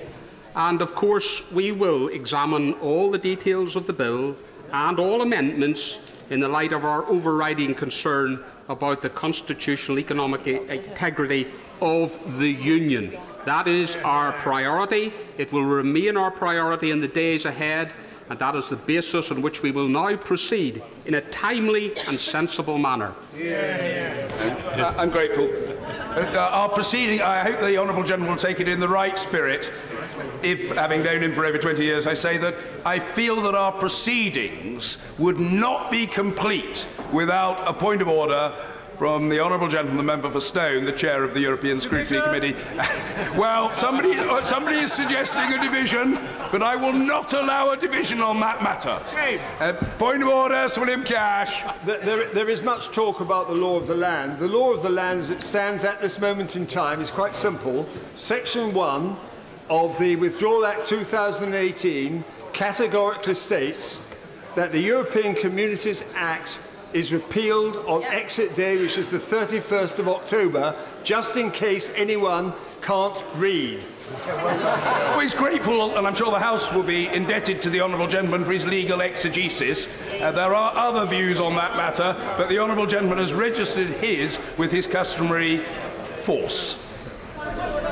Point of order, Joanna Cherry. Mr. Speaker,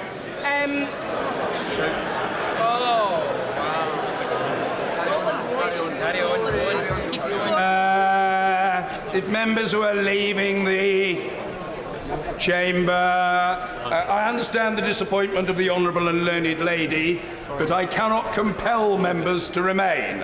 I cannot, to coin a phrase, take anybody hostage. I do not have the power to incarcerate. So I'm trying to be helpful to the honourable and learned lady. I'm playing for time. I'm playing for time. If members who, quite unaccountably, do not wish to listen to the honourable and learned lady would leave the chamber quickly and quietly, the rest of us, including assuredly the chair, wishing to hear the honourable lady, can do so. I think people are gradually beetling out of the chamber. If the chair of the Education Select Committee feels that he can beetle out and conduct his conversation outside, that will be very greatly appreciated by the chair. Thank you. Point of order, Joanna Cherry. Mr. Speaker, and thank you for your indulgence. Viewers in Scotland are accustomed to the sight of the Tory benches emptying when speakers, members of Parliament representing Scottish seats get up, and I'm very much looking forward to seeing that in the SNP's party political broadcasts in the soon-to-come general election. But, Mr. Speaker, the point I want to make is an important one. The Prime Minister has failed to secure an approval of the withdrawal agreement today in terms of the Ben Act, and that means that under the law of this land he should be retreating to number 10 to pen a letter to the European Union in terms of the Act and in terms of the undertakings, as so described by the Secretary of State for exiting the European Union, the undertakings that he gave to the Scottish Court. Fortunately, Mr. Speaker, we're back in court on Monday morning, and it will be possible then to secure the court's assistance if the Prime Minister has flouted the law and the promises he gave to the court. But, Mr Speaker, can I ask this? Should Scotland's Supreme Court mandate you to sign the letter required by the Act on behalf of this Parliament, will you do so? Thank you. I'm grateful to the honourable and learned lady. I have no expectation of being so asked, and moreover I have no aspirations to the exalted status that would have been attained by a person so requested or indeed directed by the court. But the short answer to the honourable and learned lady is that if I were instructed by this House, I would do as instructed, and if I were directed or instructed by a court, I would do as directed. That is my instinctive reaction. I would, of course, seek further and better particulars. I would take advice, but I repeat, I haven't been asked, I'm not expecting to be asked, I'm not looking to be asked, but I would do as I was required to do, and I would have no hesitation in so doing. Yes, indeed. Point of order, Caroline Lucas. Thank you very much, Mr Speaker. I welcome the vote on this amendment because it shows that a majority of this House have stood up for more democracy, not less. They've stood up for more scrutiny, not less, and they have also voted to rule out a disastrous no deal. But I believe it will also give us a chance, Mr Speaker, to let the people have a final say as they're demanding outside here now, over 1 million of them, demanding that right. The Prime Minister has changed his own mind more times than we can possibly count, most recently on the issue of the border in the Irish Sea. It cannot be right that the British people are the only ones who are not allowed to change their minds, and I look forward to the opportunity that this vote affords us to come back to put whatever deal is in front of us to that confirmatory ballot. To the honourable lady for her point of order. I say to her publicly what I said to her privately, that I'm sorry that on account of constraints of time and a desire to bring matters to a conclusion, I was not able to call her today in the debate, but she has at least had a mini speech in the form of her point of order, and I know that no power on earth would or should stop the honourable lady contributing frequently on future occasions, and I certainly look forward to that. Yes, very well. Point of order, Mr Vernon Coker. Mr Speaker, is there any power that you have to enable this House and indeed the public to properly understand what the Prime Minister has actually just said to us? According to the law passed by this House, if a deal or no deal is not agreed, then there is a letter attached to that Act which the Prime Minister is required to send today, the 19th of October. Now, it may be my misunderstanding, Mr Speaker, but I have no idea from what the Prime Minister said as to whether he's actually going to write and sign that letter or whether he's not going to do that. If he's not going to do it, Mr Speaker, that means he is not complying with the law that has been passed by this House of Commons. Any of our constituents who don't comply with the law face the consequences. Is there anything that we can do to properly understand whether the Prime Minister intends to comply with the legislation and send a letter, or whether he's simply going to ignore it? Well, my understanding, and I'm not a lawyer, I say that as a matter of some very considerable pride, is that the legal position is clear, and I don't dissent from what the honourable gentleman has just said about the legal position. Ministers have made, and I say this quite neutrally, a number of statements about adherence to or compliance with the so-called Benn Act. Those statements haven't always been immediately and obviously compatible with each other. I think we have to await the development of events. In general terms, it is of course true to say that ministers have emphasised their commitment to observe the law, including the Prime Minister has said that on a number of occasions. It is also true that the Prime Minister has indicated that he is not willing to seek an extension. My understanding of the legal position is the same as that of the honourable gentleman. I think that we must await the development of events The honourable and learned lady from the Scottish National Party raised a similar concern about this matter. It has now been echoed by the honourable gentleman. Further enlightenment may follow when the Leader of the House uncoils, and addresses us from the dispatch box. I don't know. I'm not psychic. We shall see.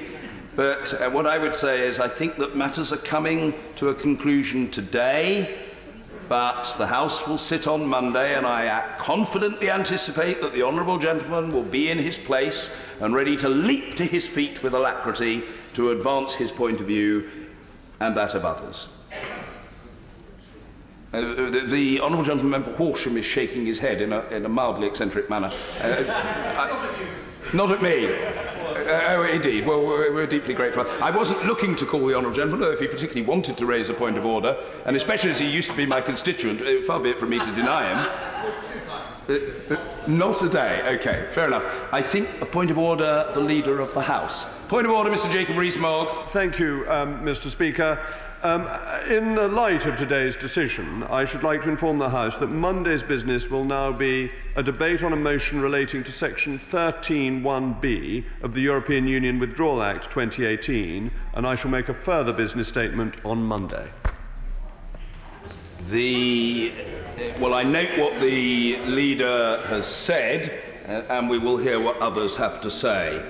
And a point of order, and that's been done by the honourable gentleman on a point of order. On a point of order, the Shadow Leader of the House, Valerie Vaz. Can I thank the Leader for making that point of order, and in response would like to ask him, through you, Mr Speaker, why we are having a rerun of the vote. If that's not the case, could the bill be published, and could the bill be debated in an orderly way? And thirdly, how discourteous is this to Her Majesty the Queen when we are still debating the Queen's speech? When are we likely to debate the remainder days of the Queen's speech? Well, I note what the honourable lady says. Of course I'll come to the honourable gentleman. Point of order, Mr Pete Wishart. I'm also grateful to the Leader of the House for announcing that additional piece of business on Monday, and I deeply share the concerns of the honourable lady when it comes to these issues. First of all, what's happening to the Queen's speech? What will now happen to the debates that's supposed to happen and the votes that we're going to be supposed to be concluding the Queen's speech on Tuesday and Wednesday? This is a huge discourtesy to the House. If the right honourable gentleman wanted a vote on this government's deal, he could have had it 20 minutes ago. That was the right time to do it. We deserve some sort of explanation as to why this is being brought back on Monday so quickly without any conversation or discussions across usual channels and no discussions and debate at all with other parties in this House. I think he has to get back to his feet and explain a little bit more about what he's intending and why he never took advantage of the opportunity to have a vote on this just 20 minutes ago. Point of order, Mr Kevin Brennan. And on a point of order, Mr Speaker, shouldn't the Leader have sought to make an emergency business statement if that is what his intention was, so that we could do just what the Shadow Leader from the SNP has done and my honourable friend has just done, and ask questions of the Leader as to his intentions for what's happening to the rest of the important business we have before us? So that is yes. The short answer to that is yes, and I intend no discourtesy to the Leader of the House.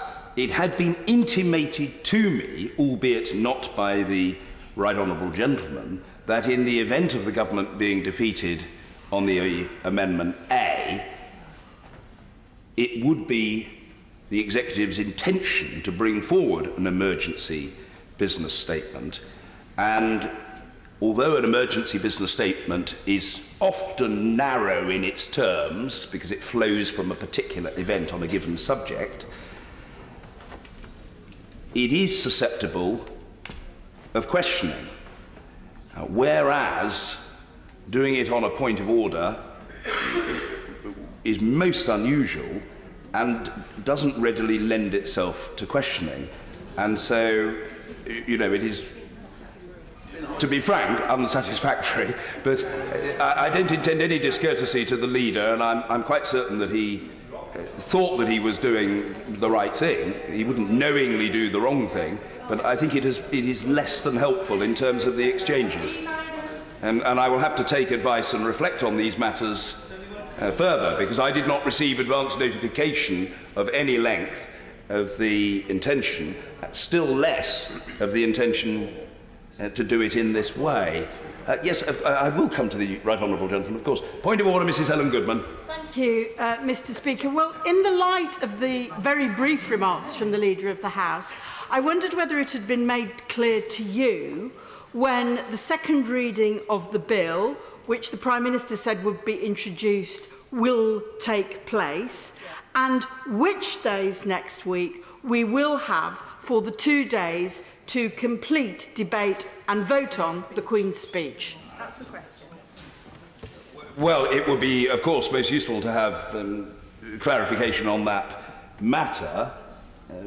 The clerk at the table is waving in front of me, most helpfully, I hasten to add, a helpful wave as opposed to an unhelpful wave, notice of presentation of Bill, the European Union Withdrawal Agreement Bill, in the name of the Secretary of State for exiting the European Union. I heard also, as the Honourable Lady did, the Prime Minister refer to the government's intention to introduce the withdrawal and implementation bill. It is perfectly open to the government to do that. Indeed, it is perfectly open to the government to do that next week. And I had anticipated or surmised that that might be the likely course of action for the government to follow, which would be an entirely reasonable course of action, but I'm not at this stage receiving any explicit indication that that is what the government intends to do on Monday. And this doesn't altogether assist the House. Colleagues can reflect further on these matters. A point of order, Mr. Pat McFadden. Thank you, Mr. Speaker. This is a slightly odd situation because the question that I want to ask, I'd really like to ask to the Leader of the House, but because he's not made a business statement, he's made a point of order, I find myself having to put it to you. I am, of course, very welcome if he wants to get to his feet to help us clarify matters. What I think a lot of us want to know about Monday is it your understanding, as I have to say, that the government intends to bring back a motion to approve the agreement struck with the European Union under Section 13(1)(b), or is it your understanding that they intend to bring back the legislation implementing that agreement? Well, as things stand, at 3:17 on Saturday afternoon, I have heard what the Right Honourable Gentleman has heard. The government seems to be planning to bring forward a vote under the relevant section of existing legislation rather than to bring forward the withdrawal and implementation bill. It is not for me to make the government's argument for it, and such an argument has not been advanced. It may be that they are thinking that the vote would be a different vote to that which has taken place today, and they may find reinforcement in that view from the Right Honourable Gentleman, the member for West Dorset, to give but one example. But I repeat that an emergency business statement with greater clarity and the opportunity for interrogation would have been very considerably more helpful to the House. Point of order, Dr. Philippa Whitford.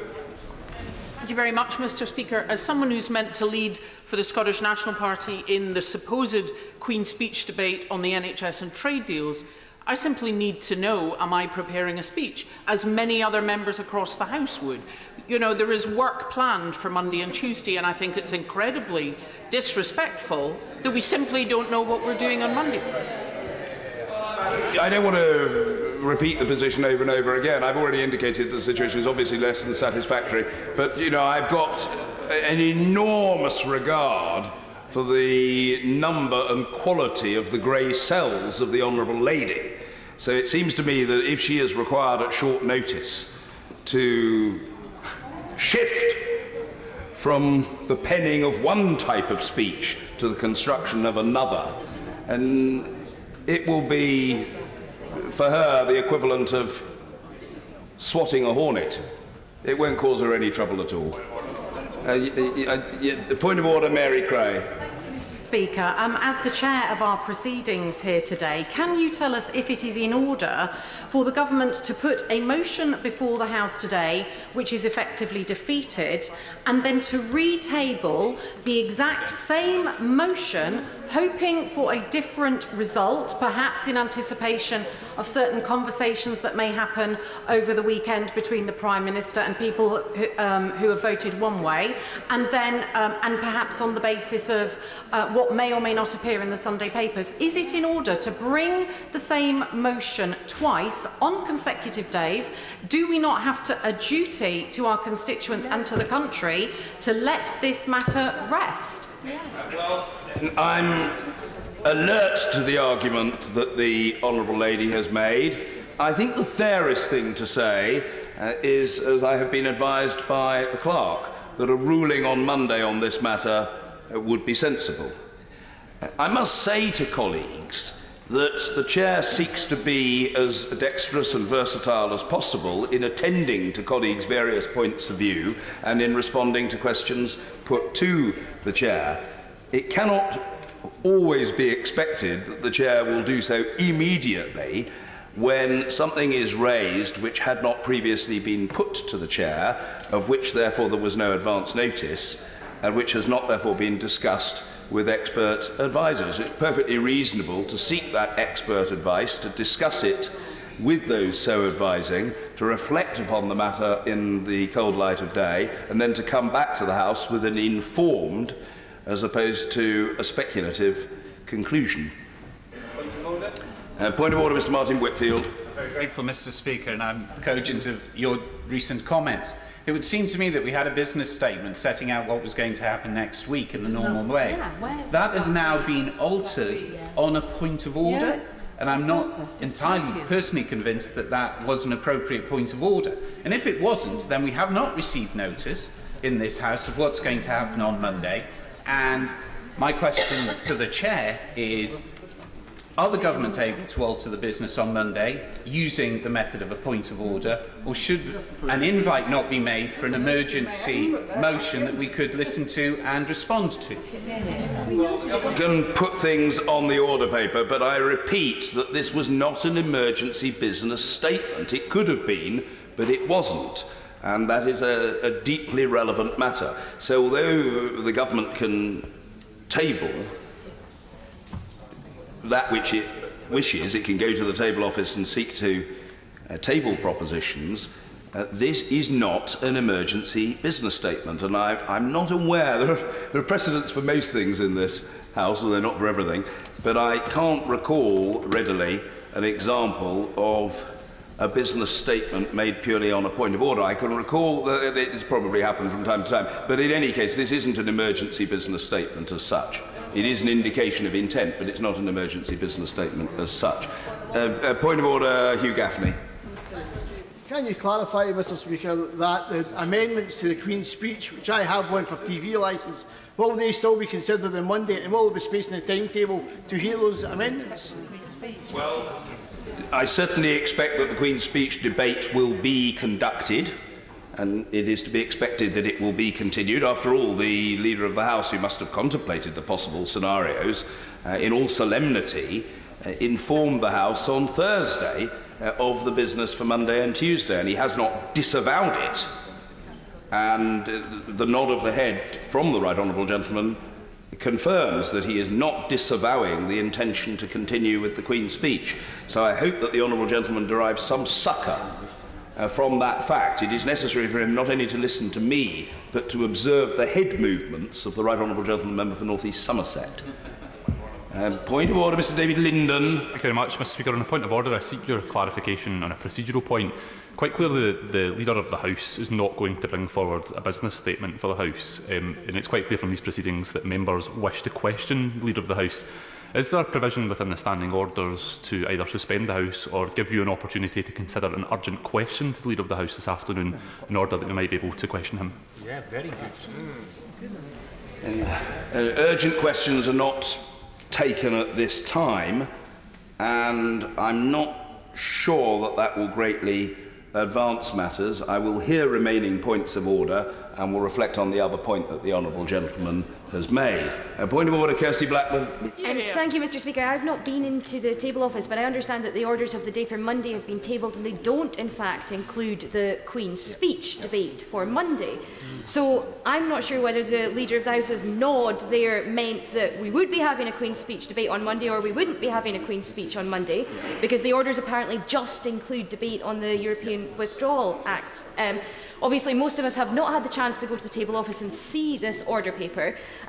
It would be very useful, Mr. Speaker, if you could in some way compel the Leader of the House to stand up and tell us what that nod meant, whether we are having the Queen's speech debate on Monday or whether we're not having the Queen's speech on Monday, because the details that have been placed in the table office appear to say that we're not having the Queen's speech debate on Monday. Helpful if the leader would elaborate. If the leader would care to come to the box and elaborate, I think that would be helpful, because at the moment there is extreme ambiguity about intention, and that, if I may very politely say to the leader, cannot be right. The leader.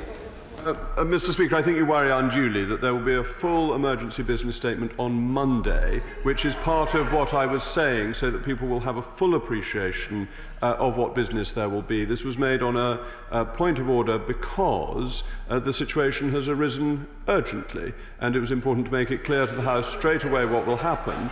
But as honourable and right honourable members will know, statements come very early in the day, and therefore there will be an opportunity for a full understanding of how business will develop. With regard to the Queen's speech debate, the Queen's speech debate will continue, but Monday will be as I set out on the point of order I raised a few moments ago. It will be if it's orderly. It will be if it's orderly, and I will reflect upon that matter, and the government isn't the arbiter of what is orderly, as the right honourable gentleman knows, and as I indicated to him in the course of the exchanges on the business question on Thursday. And that is a matter that brooks of no contradiction whatsoever, even if people feel that they are immensely knowledgeable about procedure or have a right to have their own way, or both. They can do so only within the rules. Point of order, Mr. Chris Leslie. Speaker, further to what appears to be a sort of quasi-business statement from the Leader of the House, which was or wasn't, about matters that the House may be discussing on Monday, but we haven't had proper notice of, nor would we have had a day intervening of anything tabled today for discussion on Monday, which would be the normal course of events. The suggestion that we should repeat the same debate on essentially the same matter, section 13B motion, would surely be contrary to all of our normal practices, where the government of the day, if a matter has been disposed of, cannot repetitiously and vexatiously keep asking that same question until they get the answer that they prefer. So, Mr. Speaker, I don't ask for you to rule on this matter now, but I would strongly urge you to take account of the fact that many of us would feel that this would be an abuse of the power of the executive, just because they didn't get the answer they wanted today, to come back on Monday and ask the same thing again. Well, I concur with that sound advice from the clerk at the table. The honourable gentleman has made a good case, which should be duly considered. If I heard the honourable gentleman correctly, I think he said that he was not looking for me to make a definitive ruling from the chair now, and I'm most grateful to the honourable gentleman for that, because I'm not minded to do so. However, I say in all seriousness and candour to the honourable gentleman, again, that he has made a good case. I have heard his point. It has been amplified by many other colleagues, and I will reflect on it and give what I hope is a fully considered ruling on this matter on Monday. I will do so, of course, having taken advice in appropriate quarters. I hope that that is helpful to the honourable gentleman and indeed to the House. Point of order, Mr. Hilary Benn. Thank you very much indeed. Mr. Speaker, further to your response to the honourable member, and you're going to make a ruling on Monday, I'm just concerned if a Section 13(1)B motion were to be tabled for the House to consider on Monday, which seems to me to be what we've just chosen to amend today, that there would be an opportunity for an amendment or amendments to be placed down to it. And I mean, depending on when the government may table such a motion, could you give an indication whether you'd be willing to accept a manuscript amendment to it once we know what your ruling is on Monday? Yes, it's No, of course I'll come to the right honourable gentleman. I think I can assure the right honourable gentleman on that point. My instinctive and unfailing approach, to the best of my limited ability, is to try to facilitate the House. It flows from that I do not want the House to be disadvantaged. In the ordinary course of events, one would hope that there was adequate notice of a motion and therefore an opportunity for amendments to be submitted on an earlier day. If there is no reasonable opportunity in this case, but there is, and I say but there is, it remains to be seen whether there is, an orderly motion before the House tabled at rather short notice, it must be right that there should be an opportunity for manuscript amendments to be tabled so that alternative propositions can be put before the House. So I think I can say without fear of contradiction that that would be the case. And it would be, I think, desirable in terms of processing these matters for any such amendments. If the government's motion has gone down today, a simple nod of the head would suffice. I'm grateful. And to be down, that such amendments to be down by midday on Monday. But, you know, I'm happy to hear other views about that, but that would be my instinct, that by midday would be helpful. But yes, there would be an opportunity for manuscript amendments. And, of course, a point of order, Sir Oliver Letwin. I'm very grateful to you, Mr. Speaker. There are 2 points that I just want to put on record that may be worth considering when you're making your decision about whether this is an orderly proposal.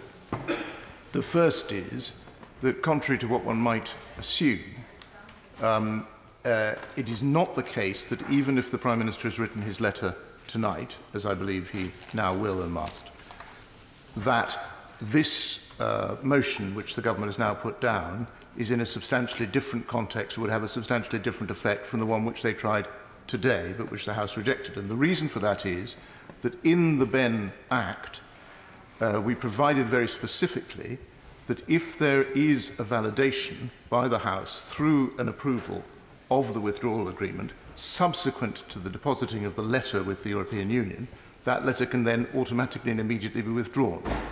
So what the government is attempting in this motion to do is nothing more and nothing less than to repeat what would have been the effect of today on Monday.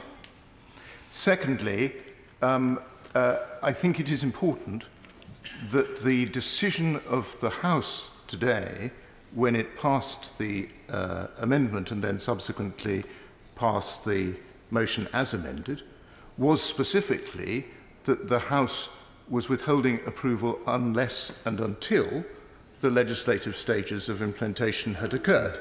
And this very clearly flies in the face of that, because it seeks the approval of the House without the legislative stages having been approved. Now, I understand entirely why the government is trying to do this, because, of course, it would negate the whole effect of the amendment today, rather than moving us on to the second reading of the withdrawal implementation bill, as I had hoped and expected. But I wanted to point those things out to you because I think it's material when deciding whether it's orderly.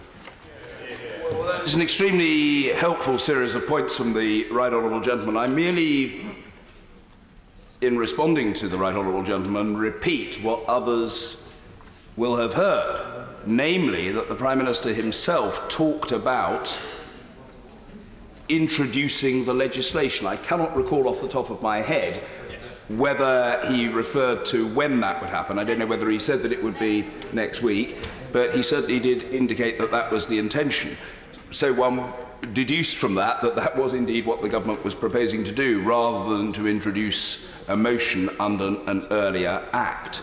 So that too is, in a sense, grist to the mill of the concern expressed by the honourable gentleman member for Gedling and by others. And it is most helpful of the right honourable gentleman to offer me his expert view in this public forum, the better to assist me in deliberating on this matter in the next couple of days. In fact, less than a couple of days. Thank you. Yes, I will come to the honourable gentleman. Point of order, Mr. Patrick Grady. Thank you, Mr. Speaker. The orders that are in the table, the orders that are in the table office that have been. I'm not really sure if I have a point of order to make now, to be honest, Mr. Speaker. The orders of the table office make no mention of the Queen's speech whatsoever, so I assume what the Leader of the House meant is that the Queen's speech debate will take place on other days. But what they do provide for is a motion under the terms of the European Withdrawal Act for up to 90 minutes, which of course means if there were no UQs or statements, we'd all be going home at 5 o'clock on Monday. Is there any way that the government can actually provide for more time for debate, given how heavily subscribed interest was, how many members, for very understandable reasons, were not able to be called today? What provision is there for the government to make more time available than just the statutory 90 minutes if we are to be having a meaningful vote on Monday?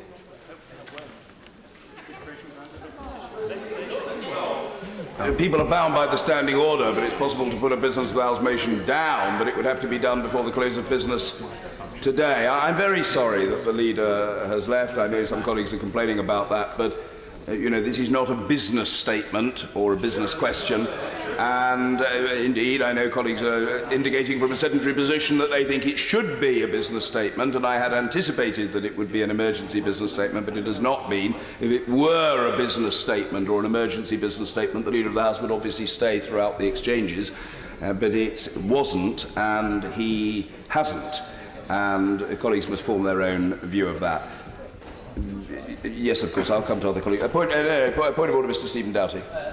Can I apologise for not being in the chamber? I was watching on the television screens and I heard what you said about need to carefully consider this matter. I certainly only became aware of this myself, just popping into the table office and seeing that something had been thrown down by the government in quite an odd move. And of course, Mr. Speaker, if they were trying again to put effectively the same question again, is it not the case that effectively, therefore, they are trying to avoid putting down the actual legislation, as the Prime Minister indicated he was going to put down, the actual withdrawal bill, which of course is what many members in this House of all sides and all views on Brexit actually wish to see, so that they can adequately consider it, that appropriate impact assessments can be undertaken, that committees like the committee chaired by my right honourable friend from Leeds can consider it, but also so that amendments to that bill itself can properly be considered and put down. And does it not strike you, Mr. Speaker, that that's a very odd way in which to be proceeding, given the clear will of the House expressed today on a very clear question? Well, the honourable gentleman, I don't dissent from what he said. Whether the particular question that the government would be minded to table, or indeed has attempted to table, is exactly the same as that which was put today, is less clear. The same question rule upon which I gave a ruling to the House on March the 18th this year holds, but whether this is the same question is not so clear, because the government would be wanting to put a proposition that was separate from the amendment in the name of the Right Honourable Gentleman, the member for West Dorset. However, the apparent purpose of the said motion, which ministers are attempting to table, is to invalidate or obviate the effect of the decision that the House has reached today. And that does seem most curious and irregular. It is certainly to be expected that the government might seek to bring forward legislation, as the Prime Minister himself indicated to the House he intended to do. Quite at what point, I have, as people will know, been in the chair without interruption since 9:30, and I've not had conversations outside. It occurred to somebody to suggest that a motion, this motion, would be tabled rather than legislation brought forward. I can have no way of knowing, because I have not been able to penetrate the inner recesses of ministerial minds. But I can only say that when I have reflected on this matter, I will give a full ruling. And I very, very, very politely reiterate that the government is not the arbiter of what is orderly. That cannot be so, and it is not so, and it will not be so. And there can be no argument about that. A point of order, Jonathan Ashworth. I'm extremely grateful, Mr. Speaker. You're being very patient with the House. You will be aware that hitherto a regret motion to the gracious address had been tabled in the name of the Leader of the Opposition and myself about the future of the National Health Service and seeking to exempt the National Health Service from a trade deal with the United States. This regret motion has provoked considerable support in the country amongst NHS staff and patient groups, many of whom were going to a lot of trouble to come to the House on Monday to lobby members of Parliament ahead of that debate. Out of courtesy, can you tell me or tell the House what we should be telling to those NHS campaigners and whether or not they should come here on Monday, because it looks like the government is running scared of our debate on the NHS? Well, it's not for me to advise people on their travel plans, but I do take very seriously what the Shadow Secretary of State has just said on that extremely important matter, about which not many thousands or tens of thousands, but hundreds of thousands, indeed millions of people feel very, very strongly. And it would be most unfortunate if people who may not have that regular an interaction with or cause to pay visits to the House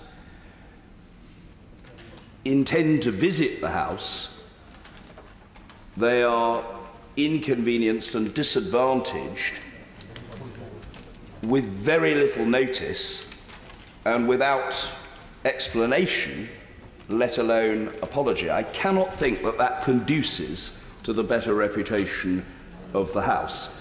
People will have to make their own judgment about whether to come, and the honourable gentleman will doubtless offer them his advice. But I think I have given colleagues an indication of my unhappiness with the procedure that has been adopted by representatives of the executive branch. And I will bear colleagues' concerns in mind in ruling on this matter on Monday. Yes, of course. Point of order, Sir Christopher Chope. Mr. Speaker, do you think that this is an issue which should be referred to the Procedure Committee? Because it always used to be a convention that we had decent notice of the business that we were going to have. That convention has been, in a sense, undermined by the practice, which is more recent, that, for example, on a Standing Order 24 application, the debate is taken immediately after that application has been granted, rather than on the following day, which enables people to have notice. So we've got some dangerous precedents, might I say, of business being changed at very short notice to the detriment of members of this House and to members of the public who might want to come and attend our proceedings. And might I suggest that if this was referred to the Procedure Committee, then the Procedure Committee might be able to recommend some tightening of standing orders so that this sort of situation didn't arise again. And can I, while I'm on my feet, just say that it looks as though, from what the Leader of the House said on his point of order, that a motion is being put down on Monday under section 1301B, but that motion is not also going to be under section 11A of the 2019 Act, and therefore the motion we were debating today covered two different acts and two different provisions, but I understand that the motion down for debate on Monday is just on the 2018 Act. Therefore, it would seem, and I hope that you'll be able to consider this over the weekend, it would seem that it cannot be regarded as being the same as the issue that we dealt with today. So I hope that you'll be able to take those matters into account, Mr. Speaker. Say to the honourable gentleman, the member for Christchurch, I certainly will reflect on that point and the other points that he has made, and I take his points in the constructive spirit in which he's made them, and he speaks as someone who has been, of course, over a period, I'm not sure currently, a distinguished ornament of the Procedure Committee. And is the honourable gentleman currently gracing the committee with his presence? Yes. That point of order, Mr. Speaker. Speaker, yes, if you put it in that way, I am. And I can say that I first had the privilege of joining the Procedure Committee back in 1984, when that Procedure Committee was graced with the presence of the Right Honourable Enoch Powell and many other distinguished members of this place. I didn't know that. I knew quite a lot of things about the Honourable Gentleman, the member for Christchurch, but I didn't know that. But I am now better informed. And so I recognise that his service on that committee dates back a long way. I take very seriously what he says. I accept the point that he makes about the unpredictability spawned by, in my view, justified decisions in relation to Standing Order number 24, applications for debates. Nevertheless, it is a fact that that has inevitably produced a degree of unpredictability in the business. The only point that I would make, which I think is fair to make in this context, is that where we are dealing with applications under Standing Order number 24, there is an established process provided for by the standing orders, and it is understood by colleagues that an application can be heard only if the Speaker agrees to hear it, and can therefore proceed if the Speaker hears and approves it, only if the requisite threshold of support has been attained in the House. By contrast, in this particular case, a representative of the executive is seeking to change the business not on the basis of a voted for proposition, but on the basis of what some people might regard as an act of executive fiat. That does seem to me to put it in a somewhat different and perhaps inferior category. Well, the appetite of colleagues is insatiable. And I must say, by the way, at the moment, the very best behaved person here present is a very, very, very tiny person who seems blissfully unperturbed by our deliberations. And I wish that splendid little person all the best. Sweet. Point of order, Tom Brake. I apologise perhaps if you have already made this clear, but is it your intention perhaps as the first piece of business on Monday to make a very clear statement about the process that we have just seen, particularly if you consider it to be of a vexatious and repetitive nature? And if it is appropriate, would you look very kindly on urgent questions on this subject, because members have clearly expressed some very strong views about what the government have just done. Well, it certainly would be my intention to make a statement on the matter after questions, after the ministerial question time. In other words, at or very close to 3:30. It seems to me to be a matter of genuine urgency, and therefore it would be right to have a decision on the matter communicated to the House before the House might treat of other questions or statements, and certainly before the commencement of public business. Point of order, Mrs. Marion Fellows. Thank you, Mr. Speaker. I'll be brief. Can you give me some guidance on how best I could register my disgust and disapproval of the behaviour of the Leader of the House when he walked out as my honourable friend, the member for Glasgow North, was trying to respond to a point of order made by the Leader of the House. This continues on for the behaviour of members opposite, who at every opportunity, barrack and shout down my group leader, the honourable member for Ross, Skye and Lochaber. This should not be allowed to continue, Mr. Speaker, and I'd like to know what I can do to help it stop. The Honourable Lady is invariably a helpful member of our flock in relation to these matters, because she's a model of good behaviour. And if her example were emulated across the House, our proceedings would be altogether more seemly. And her stock is high. So far as the Leader is concerned, colleagues have said what they've said, and I've said what I've said. I think it is very important that we respect each other, and part of respecting each other must be hearing each other. So far as her Leader is concerned, And I did intervene, I think, on a number of occasions to indicate that the right honourable gentleman must be heard. I don't say this in any pejorative spirit to the honourable lady. My only caveat, if you will, is that the right honourable gentleman, the member for Ross Skye and Lochaber, is well able to look after himself. Moreover, there are colleagues who feel that the honourable gentleman has a rumbustious style which is sometimes almost calculated to inflame colleagues who disagree with him. And therefore, even if inadvertently, as the Minister says from a central position, and therefore to some extent, he has to some extent, he has to cope with that which his style invites, but only to some extent, and it is important that he be heard, and I hope the Honourable Lady is happy to trust the Chair to protect him if he needs to be protected. And, point of order, Catherine West. Could you clarify whether it would be in order for the Leader of the House to apologise to backbench members who not only were expecting an explanation of some sort as to the following the proceedings of today, but also for those who have prepared speeches for the Queen's speech and looking forward to giving those speeches and perhaps even polishing them as we speak and not able to do that on Monday?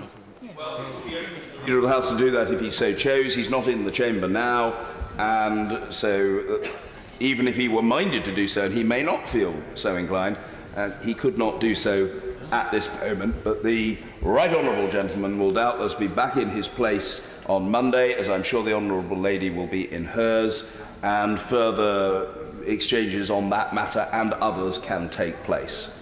Point of order, Susan Ellen-Jones. Thank you very much, Mr. Speaker. When the Leader of the House was not making his business statement earlier, we had no suggestion as to timings of anything that might happen in Monday's sittings. Now, we presume that the House will commence at 2:30 on Monday, but we have no idea of this as we're sitting today on a Saturday. So we are just presuming a lot of things and being left in the dark by a government, quite frankly, whose Leader of the House is not sufficiently courteous to make a business statement. Can you please clarify, Mr. Speaker, on the timings that we will be expecting on Monday? The answer to the honourable lady is that I can assure her we will be meeting at 2:30 on Monday afternoon. We have had a business statement on the business for next week. That business statement, I say as much for people attending to our proceedings to whom they should be intelligible, as well as to members of the House. That is the status quo. That is the given position. We will meet on Monday at 2:30 in the afternoon. It's governed by Standing Order number 9. The government may well plan to do an emergency business statement on Monday, but it cannot change the start time on Monday. And there are very good reasons, I must say to the House and to people observing our proceedings, why there cannot be an arbitrary change in the timetable. It is really for the protection of the House. If it were possible for the sitting time to be arbitrarily changed at the whim of the executive, that would be deeply injurious to the rights of individual members and of the House as an institution. That cannot happen, and believe me, it will not happen. Point of order, Justine Greening. Very grateful, Mr. Speaker. I really wanted to register my own concern about effectively the debate we're now having, when most members of this House felt that business had already finished and, of course, on a Saturday had arranged to get back to their families and other commitments. It's very clear to me that the government would have known that today's vote could only have had two outcomes. Either it was going to succeed or fail, and thus there was no reason to not be transparent about what its intentions might be on the following sitting day, that it would have to then proceed according to the outcome of the debate today. And I really do feel that we have spent a year now having a government, or a previous government and now this government, unfortunately, trying to seek to override votes here. And only today, the Prime Minister said Parliament should be at the heart of decision making. I acknowledge that in the past we've not always acted in that spirit. I simply wanted to reflect, Mr. Speaker, that this has got to stop. This House cannot do its job if we have plans and debates sprung on us at the last minute. All we seek to do is scrutinise on behalf of our constituents and represent their concerns and play our role in trying to help make any Brexit deal the best possible deal that it can become. And this is simply not the way for this House to be run. And I do hope you can reflect on members' concerns as you reach a ruling. I certainly will reflect on members' concerns. I say to the Right Honourable Lady, colleagues will understand that the Speaker regularly meets the Leader of the House and the Shadow Leader of the House and the Government Chief Whip and the Opposition Chief Whip and a number of others who occupy influential positions in the House, and that is absolutely right. It facilitates the efficient and orderly and fair conduct of business. It is important also, of course, that many of those discussions, not necessarily all of them, but many of them are private in character, and so I wouldn't make a habit of divulging the detail of what has been discussed. I think it is fair, however, to say that I did see the Leader of the House earlier this week. We had a perfectly good and constructive meeting in which we discussed a number of matters, I hope in our usual fashion, that is to say with great respect for and courtesy towards each other. It was perfectly possible to anticipate, as the Right Honourable Lady said, a number of scenarios that might flow later in the week with the upcoming European Council and the deadline for the passage of a deal. But the Leader of the House certainly in that meeting earlier this week gave me no indication of any what might be called reserve plans in the event that things didn't proceed as he hoped. So I just want the House to know that I have been blindsided on this matter as others have been, and I would that it had not been so.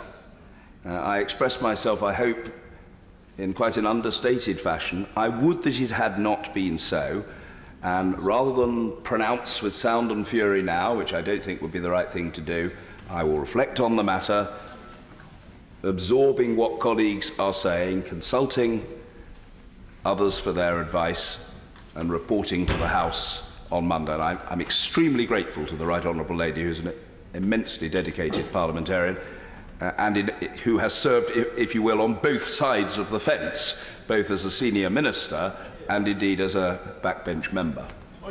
Point of order, Mr. Kevin Brennan. Immensely grateful, Mr. Speaker, and further to my earlier point of order, which you kindly ruled was in order, that this matter should have been dealt with through an emergency business statement. I think we all recognise, if we've been here long enough in this House, low-rent jiggery-pokery from the government, which is what this actually amounts to, although I understand that's not something you could say, Mr. Speaker. But if it were the case, and I noticed your head movements, Mr. Speaker, but it's not my duty to comment on people's head movements in this House, but if it were the case that the Right Honourable Member for West Dorset was seeking to put down what you might call an insurance amendment ahead of Monday's proceedings, just in case a ruling should occur that allowed the government to proceed as it suggested through the rather irregular point of order from the Leader of the House earlier, and that amendment, that insurance amendment, was not tabled by the time we finished this current session of points of order this afternoon, that you would be minded overall to accept such an amendment as a manuscript amendment prior to our proceedings on Monday, should that be the ruling. By noon, any manuscript amendments would be considered. Well, by noon, any manuscript amendments would be eligible for consideration. And I would have to see the amendment before deciding whether to select it. But such an amendment, I hope this reassures the honourable gentleman, would be in no different or lesser category to the other manuscript amendments to which one of his colleagues referred earlier. It would be perfectly possible for those to be decided upon and therefore, if appropriate, selected by the Chair.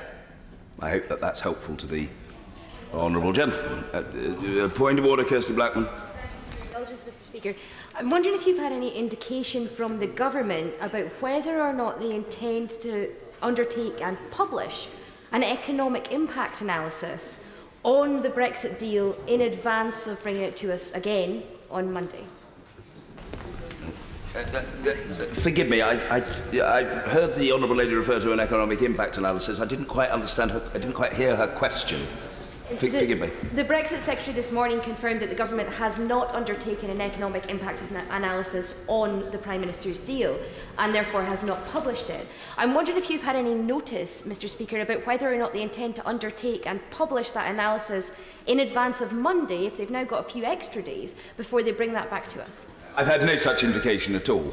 I mean, hope springs eternal, as far as the Honourable Lady is concerned, and it is possible that grey cells are being applied to this matter, that there are hot, wet towels over departmental officials' heads as they beaver away and burn the midnight oil tonight and tomorrow night in the construction of such an analysis. Concerned as I am for the well-being of the Honourable Lady, I would say to her that on the evidence so far, I wouldn't advise her to hold her breath for any length of time.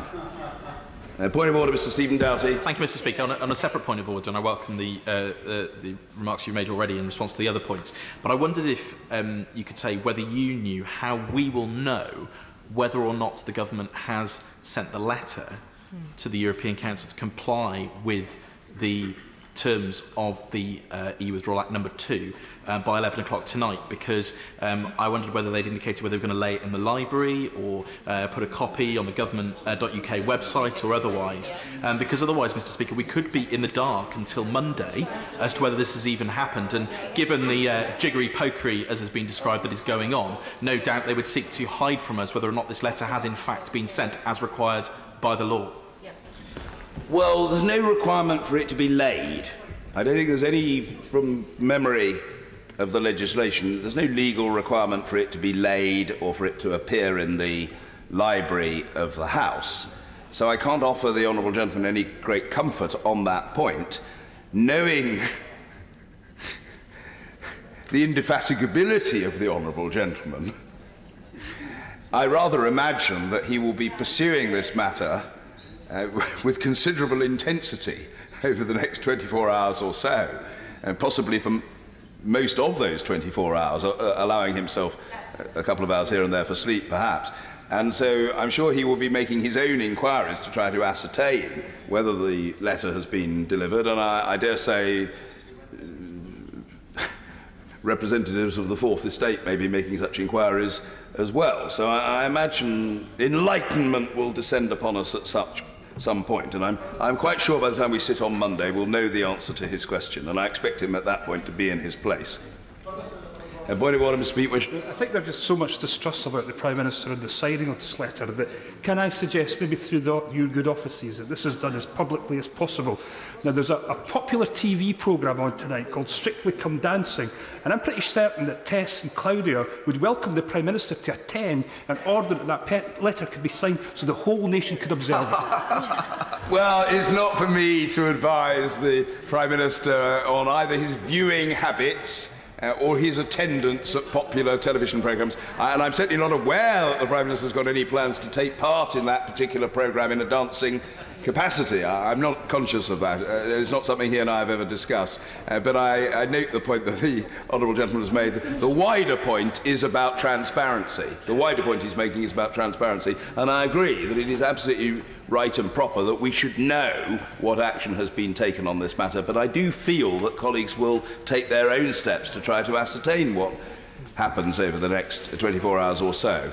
If there are, I don't seek to constrain colleagues in any way, but I have a sense that some colleagues may wish to bring our proceedings to a conclusion. It's very good to see the Secretary of State for Northern Ireland in the chamber, albeit sitting in the second row, which is becomingly modest of the right honourable gentleman. He could perfectly well bestride the Treasury bench if he was so minded, but he's an understated fellow. If there are no further points of order, we have to leave matters there for now. I suggest that we come now to the adjournment. The whip to move. That this House do now adjourn. Thank you. The question is that this House do now adjourn. As many as other opinions say aye. Aye. Of the contrary, no. I think the ayes have it. The ayes have it. Order. Order.